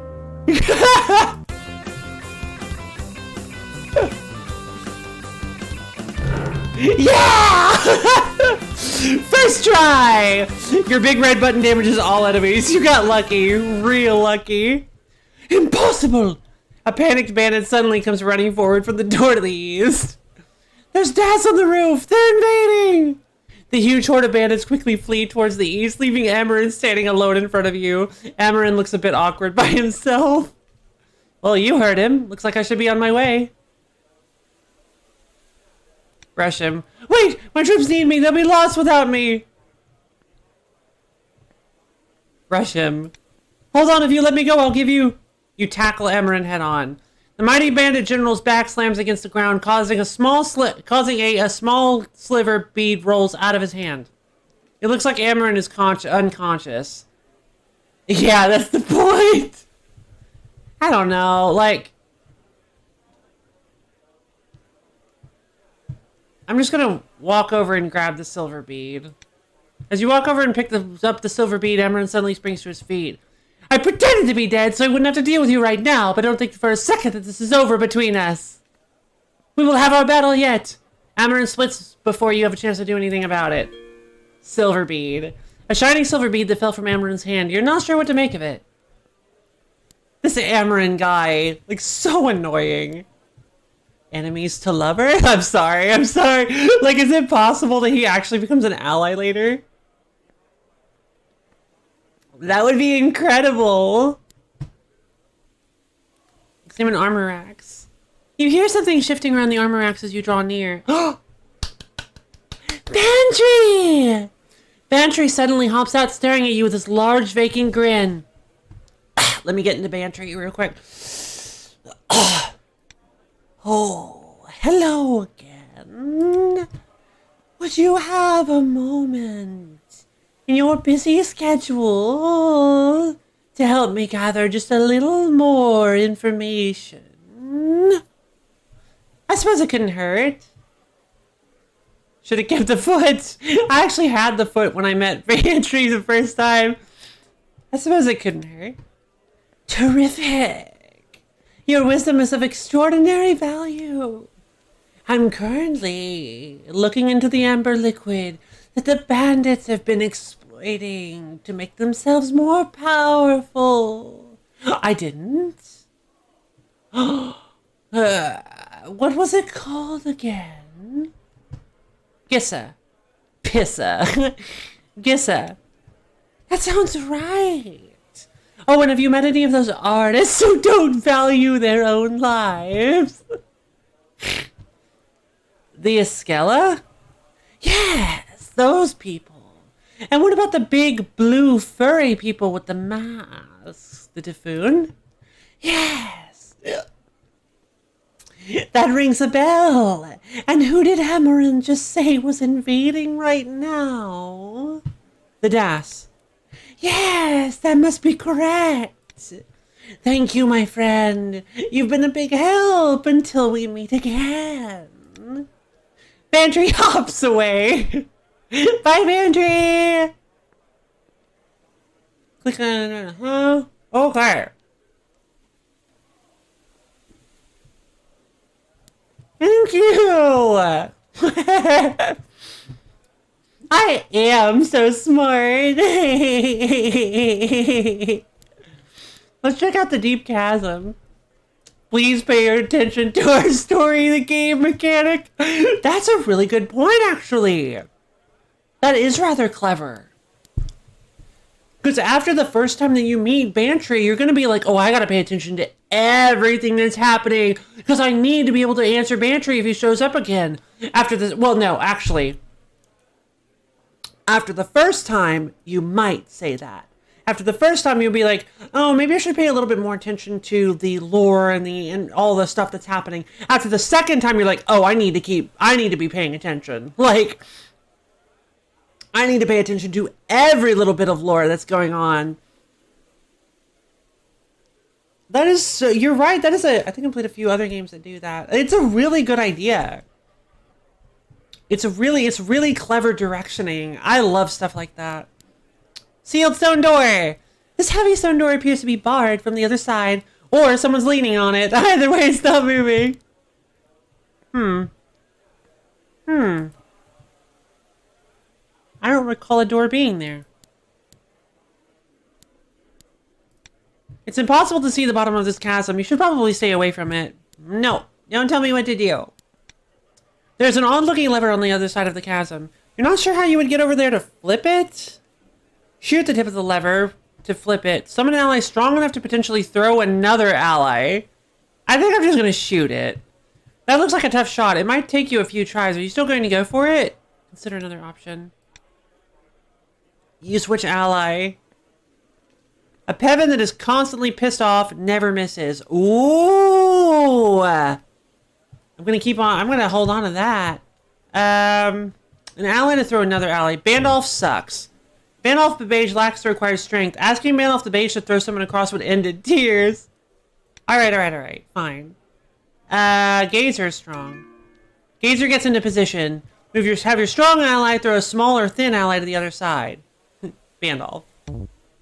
Does not make it all the way across the chasm. Whoops.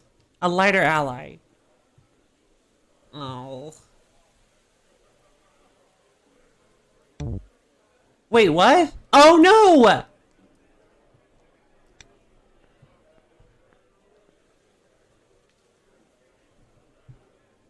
Oh, Mama Bird. Drains an opponent's health and heals you. Don't ask how. A big fluffy Peven who will not leave your side. Miss Fluffums performs a parkour roll upon landing on the other side and pulls the lever for you. I thought it was asking me to pick the strong one again. I thought it was like a penalty for screwing up that I had to lose 2 more allies.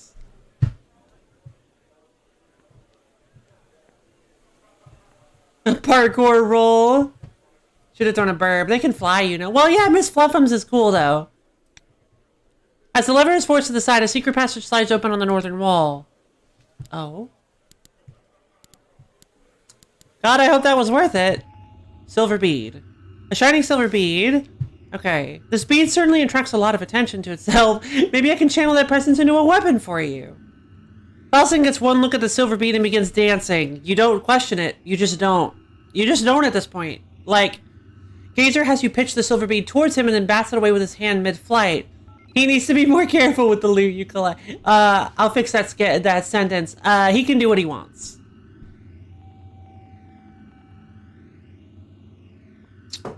Gazer can do what he wants. Cat! Oh. Oh, yeah, you're right, it would be. It's another cat, I bet. I mean, I am collecting cats. I really have no idea what this would be. Like, am I hypnotizing my enemies with the power of dance?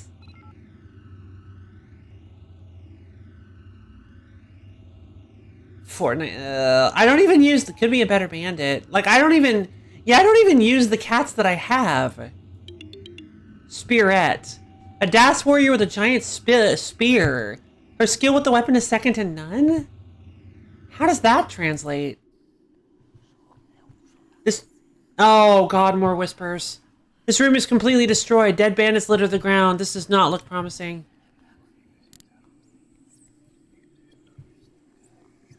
Oh, the whispers are so creepy. Reflects all projectile attacks of up to 15 damage for 1 turn. Spear knock things out of sky. Yeah. Okay. Bashed bandit. Looks like the ground gave way before this bandit's head did. Oh my god. Destroyed pottery. This handcrafted pottery is now in ruins. What a waste. Link has been here. Shell fruit branch. It's the shell fruits. What are these things? This room is falling apart. Watch where you step. A branch of rare shell fruit hangs over a large dark pit. Strange to see it growing in a place like this. Lean over the pit and grab a piece. As you carefully pluck the fruit from its stem, you sense that someone is watching you from nearby. Ah, that's what it is. It's the Iskella. He mentioned the fruit. He said that he stole a piece of fruit. That's all he stole was a little piece of fruit. That's what it is. This Iskella is the guardian of the shell fruits. These berries have thick shells surrounding them, preventing common or herbivores from indulging in their juicy interiors. So the more of these that I steal, the more likely that the skeleton with a sword is going to come after me. I took 2, actually. I took 1 earlier, too. Examine bandit limbs. Severed bandit limbs lie here on the floor. You're not sure where the rest of the body went. Gaping hole. Something shines up at you from the bottom of this deep hole. Climb down to it using a lengthy item as a rope. Shield sash. You climb down and grab the shining object using your shield sash and then quickly hurry back up. Oh, a weighted vase. Huh? Oh, well, because... yeah, exactly. I've already taken 1. I gotta take all of them. This durable vase is very heavy. It probably broke through the bandit fortress floor. Smashed bandit. This bandit slid a great distance before colliding with the wall. Crumbled wall. There's a large opening in the wall. You hear what sounds like wings flapping coming from outside. Pevins? You stand on a piece of debris and look through the hole. The sound of flapping wings gets closer. Pevin! Take the fruit and scoot. Reminds me of the SMBC.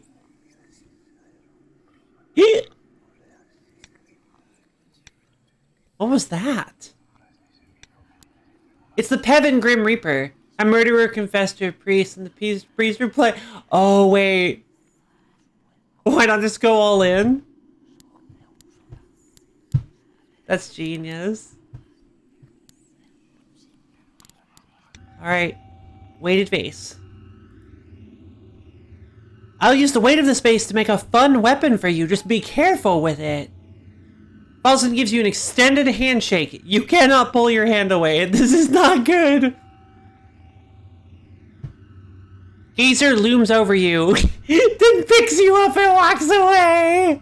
So you'd be a sucker to stop now. Beautiful.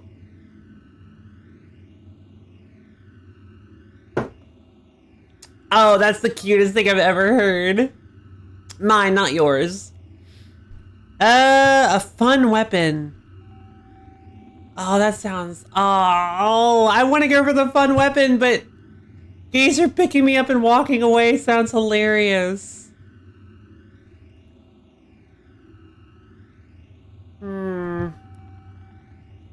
Extended handshake. You cannot pull your hand away. This is not good. Nothing involving Paulson is good. Geezer is best Geezer. Alright, let's go best Geezer.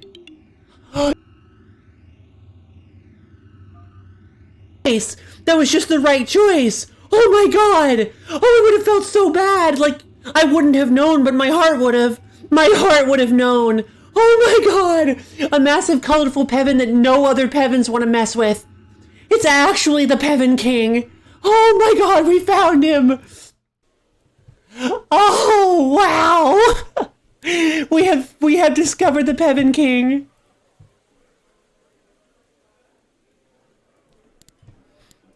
Oh, I can't. Oh my god. I'm so happy. Pevin King. Only attacks small or medium-sized opponents. What a good pull, yeah! Oh my god, we found the Pevin King. Oh, the King of Kisses. The King of Pevin Kisses. Oh, I'm so happy. If only they had like a picture to go with it. I wonder if there's fan art of the Pevin King. There has to be fan art of the Pevin King. It's gotta be the most regal, like, gloriously adorable. Stop.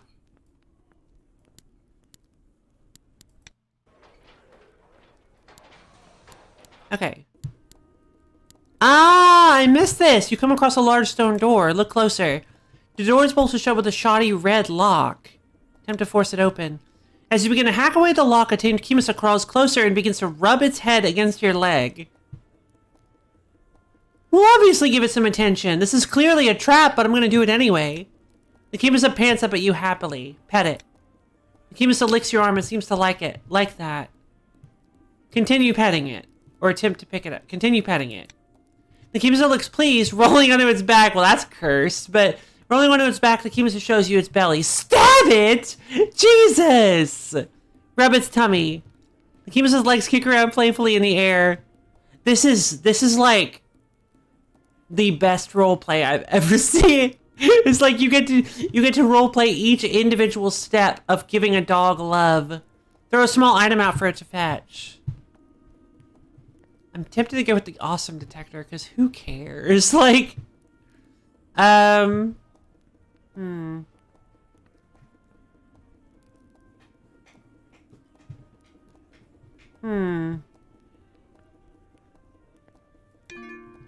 Kimisa trounces off in pursuit of your awesome detector.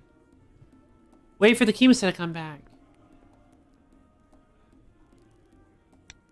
The Kimisa merrily skips back with your item in its mouth.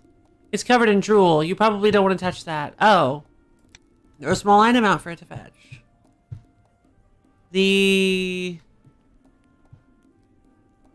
Uh-oh, I'm running out of items. Oh, well, these are all good. The healing fluid?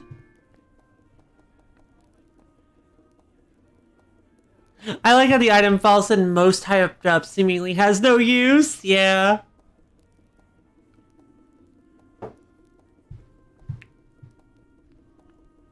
I didn't know you were the one that... Okay. Working like a mad in the Kimisa's absence, you were able to force the door open. As the Kimisa returns with your jewel-coated item and sees the open door and looks very sad. Take the Kimisa with you. Kimisa happily jumps into your arms. Ah! Kimisa buddy! Just like Folsom! It's poetry, it rhymes. Snuggling up against the Kimisa buddy would quench the rage of even the fiercest titan. Yay! Alright. Alright. Gotta try to... I need to find, like... I need to get, like... a clamp of some kind. Like, a mount. That I can put my phone on. More cats for the collection, and this one is a rescue. Heck yeah. So wait a minute. I skipped this.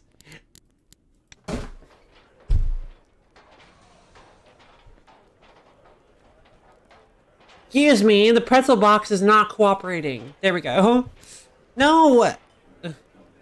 Sounds like the pretzel box needs an upgrade. It really does. Ah! Ah!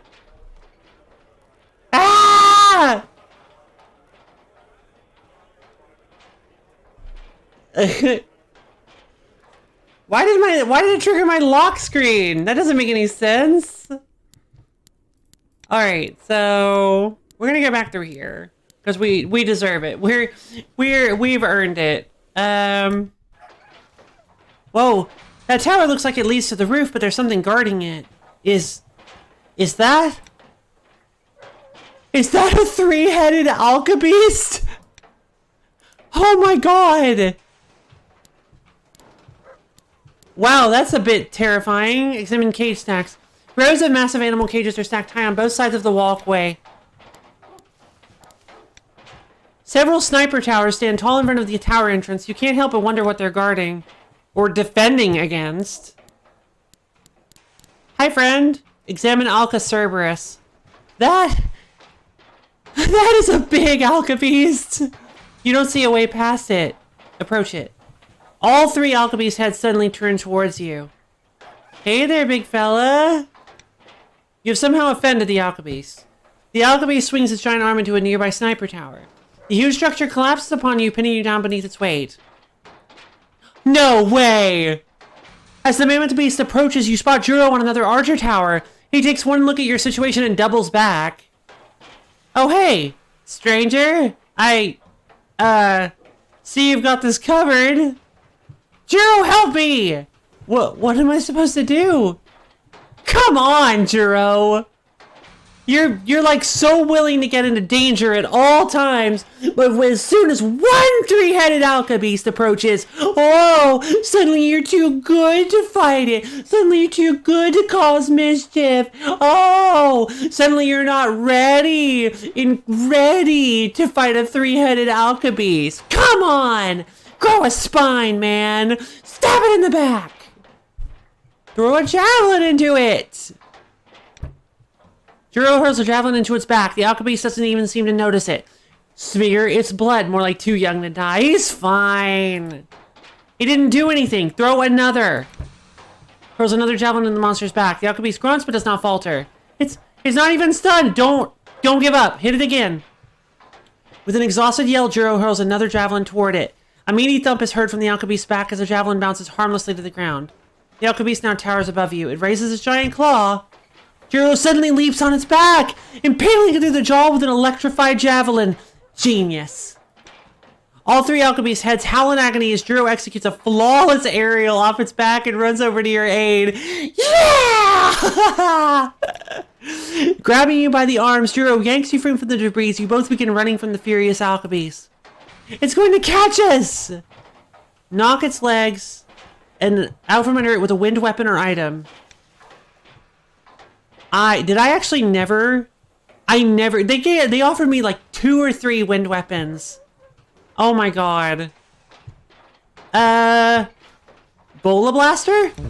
Oh, your Bola Blaster barely slows it down. I don't think I grabbed a single. I have a wind ally? Oh no. Only damages stunned opponents.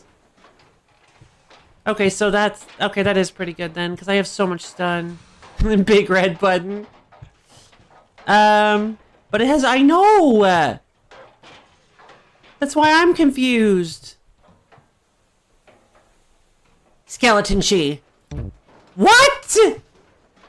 It says it's a solution to everything! Oh, I'm sorry! Does this not count as an everything kind of problem? What? So much for any situation! Fine! Turn around and face it! Are you crazy? There's no arguing with you. Juro runs away as the Alka beast rushes forward to attack. Let's go! Double remote! Oh my god, it worked! Your big red button damages all enemies. You got lucky, real lucky. Oh, we're gonna die. Left head tears you apart. The middle head bites into your flesh. The right head bites into your flesh. Oh, we are so screwed. Like...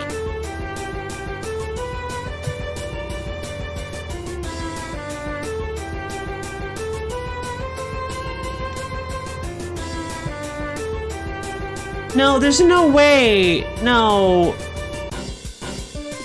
I don't know. Like, I was like, should we?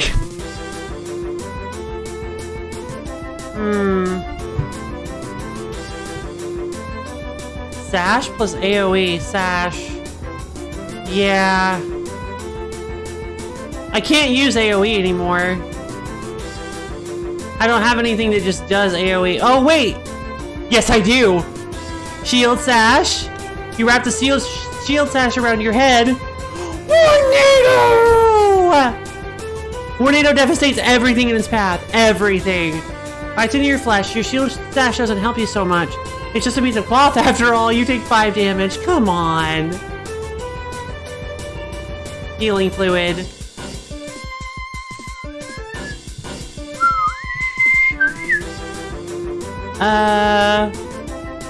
Stuns the next with a melee attack of up to 30 damage. We're going newbie trap then. Newbie trap. Teeth! Teeth! Yeah! Worst feelings ever.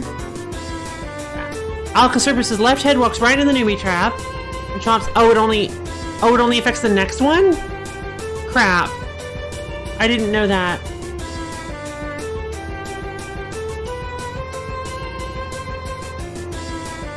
High damage when enemies are stunned. We'll use the flintlock pistol then. Massive blast pulverizes Alcacerberus's left head. 11 damage, 50. Oh, he's getting stronger. High stun rate. Bell Basher. Blasts a shocking melody into the enemy's head. Yes. I think. The Aggro never misses. The Amber Bombi can be AoE, but not necessarily. Vandolph sucks. Creeper hurts me if he kills somebody. Feint Air doesn't work here. Kamaho Mama Bird drains an opponent's health and heals you. Don't ask how. Okay. Well, that's pretty good. Miss Fluffums has a high stun rate. Mr. Fussy doesn't attack persons. I don't think this counts as a person. It's in adventure mode. Ah, that makes sense. Heaven King only attacks small or medium-sized opponents. Probably doesn't count. Spearette deflects projectiles. Stompy stuns all opponents with more than 1 foot on the ground. Does this count? Are we only dealing with the heads here? Does the body actually count for anything?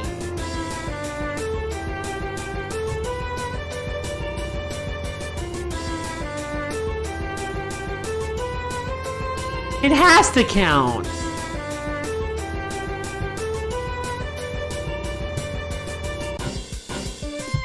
Alright, let's hit it with the backstabber.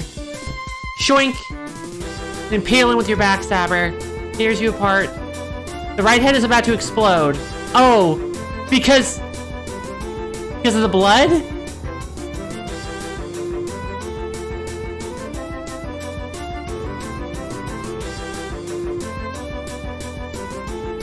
Healing fluid.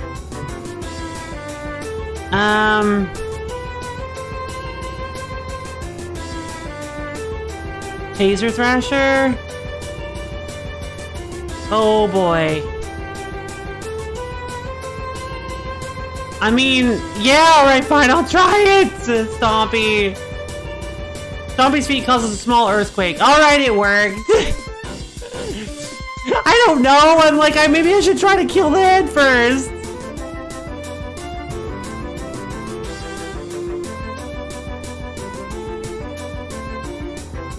Flintlock pistol! Middle head is about to explode.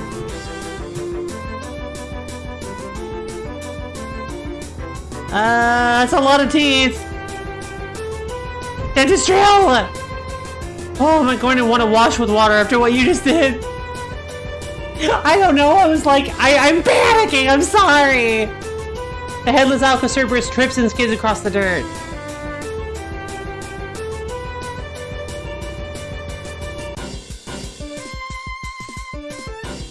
Oh, well, that's not very fair.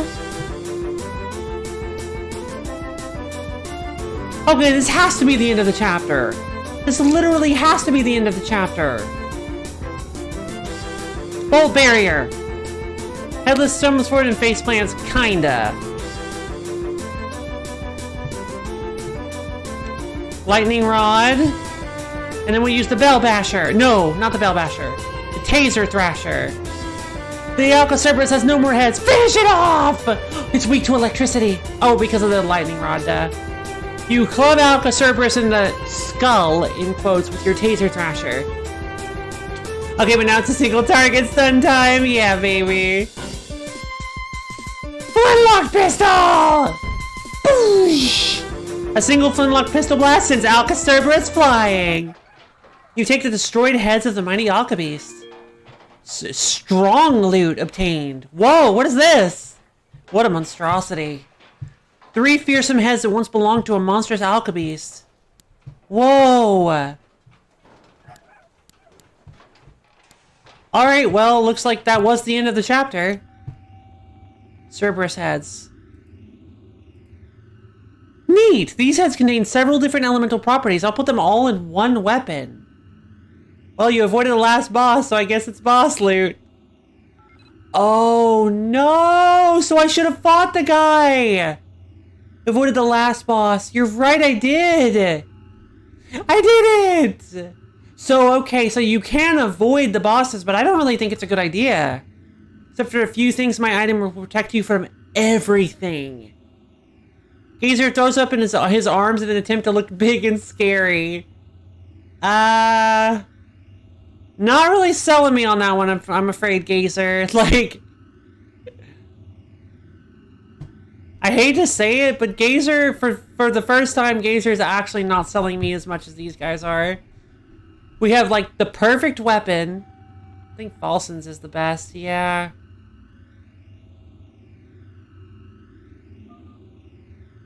I guess. But, like, he's lied to us every time.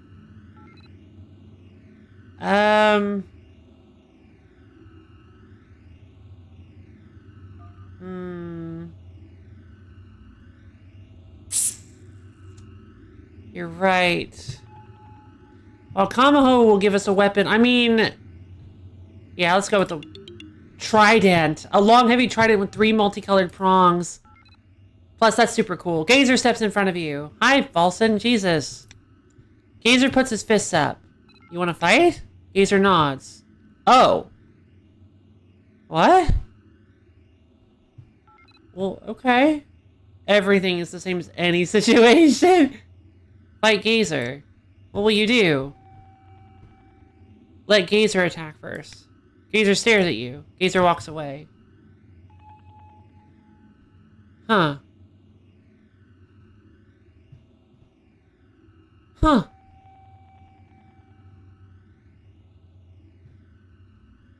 Hopefully that gives Gazer something to think about.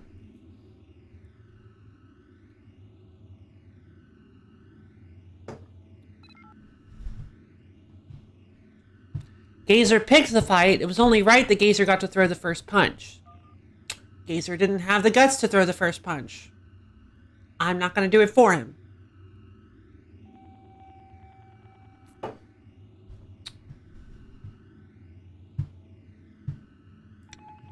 Gazer bangs on the TV. If you don't have a mouth, how do you talk? Gazer points to an area directly below his waistline. You serious? Gazer rolls his eyes, having some trouble with the TV. Nods and bends the antenna. The reception looks fine to me. Okay. Gazer shakes his head and continues bending the antenna. I think it's supposed to look pixelated like that. Gazer rolls his eyes. I'm going to go now. Gazer kicks the TV. Aww. Falson, for the love of God. Hi, friend! Hey, Falson. Tell me about some other places you've been. Yeah. Excuse me. Tell me about some other places you've been. Okay, here's a good one. We visited a planet where the creatures had no standard size. Some remained tiny while others grew to the heights of mighty mountains. 4 hours. Alright. I honestly think this would be a good place to call it. I didn't think to give you guys any warning. I'm really sorry. You guys got a little bit of warning. Let's talk with them a little bit and let's see where we're going from here. We'll look at the next area. And then I think after that, we'll just call it for today. Because I got started late and I need to get some sleep. because otherwise my sleep schedule will be all sorts of whack, and I don't want that.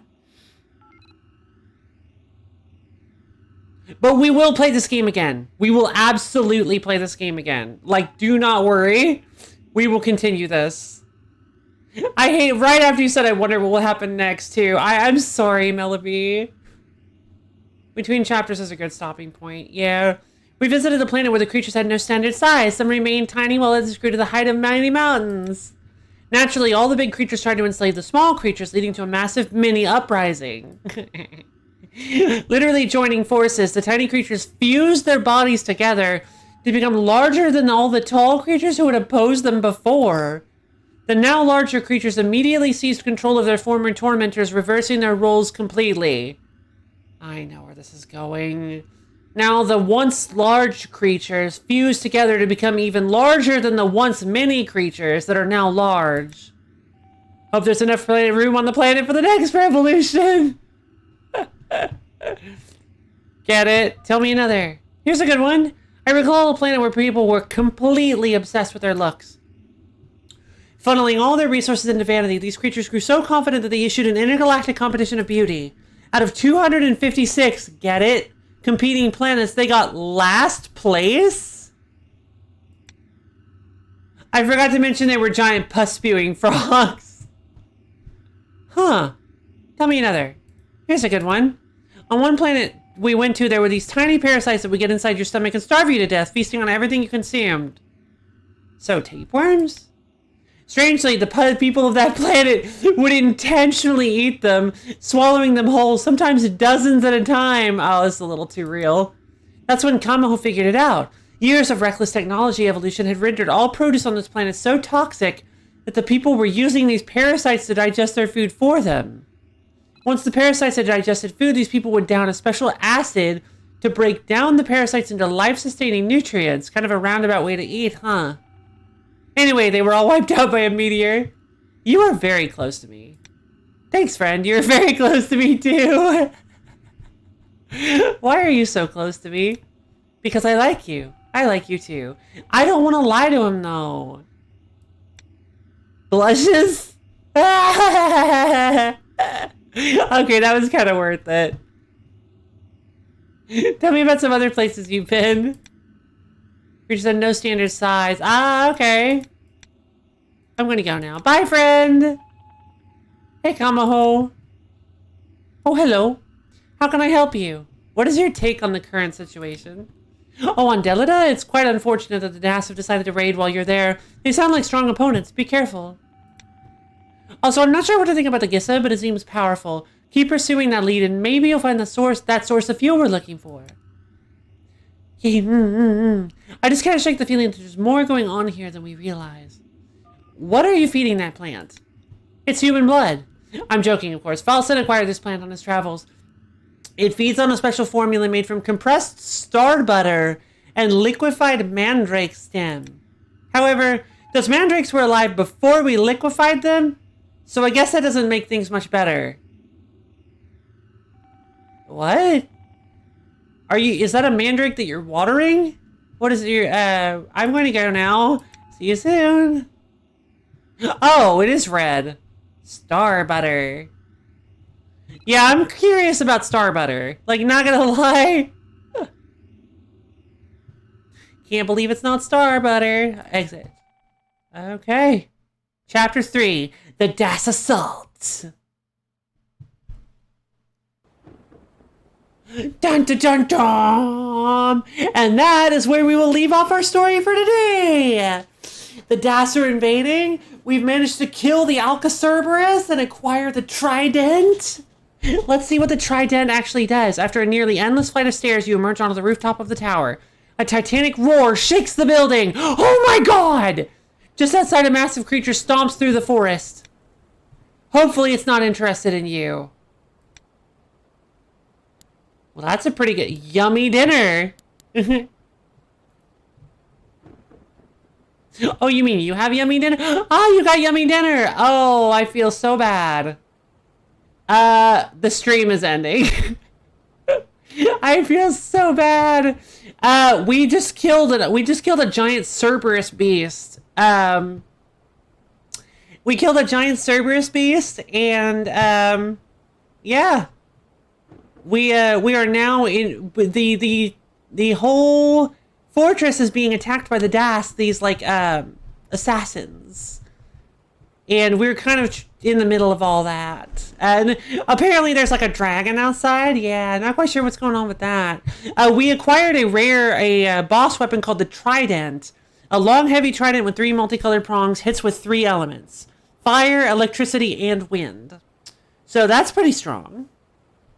That means it's also going to be a pretty good utility weapon in case we need to get specific elements.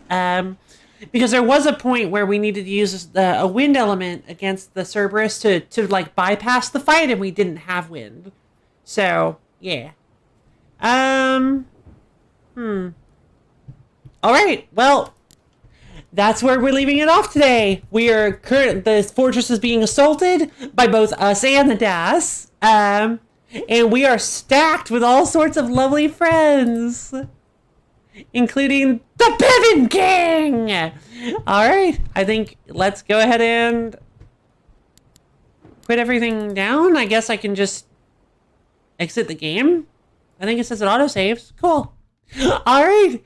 Thank you guys for coming to the stream. I hope you guys had a fun time. Sorry we were ending right as you got back, Misha. But yeah, just to anybody anybody new here lurking in the Phantom audience, nice stream. Thank you. We have a Discord server in my Twitch About page. You should come check us out, hang out with us, have some fun. The more the merrier, as Eggman always says. I don't have a schedule knocked out for next week yet. I'm still thinking about it because I just like streaming 5 days too. It like gives me a lot of opportunities as well as a lot of choices. So I will get the schedule knocked out as quickly as I can. This week, hopefully it's not last minute again like it was the past 2 weeks, which is all up to me. And then yeah, come this time I'll put the schedule actually on Twitch as well. Last week was weird, and yeah, just keep an eye out for that on the schedule channel. And I hope all of you guys have a fantastic rest of your day. Or enjoy the rest of your Sunday or Monday, depending on where you are. And I love all of you. I will see you all on Wednesday. Kind of. On Wednesday. Goodbye. Wow, that was sudden.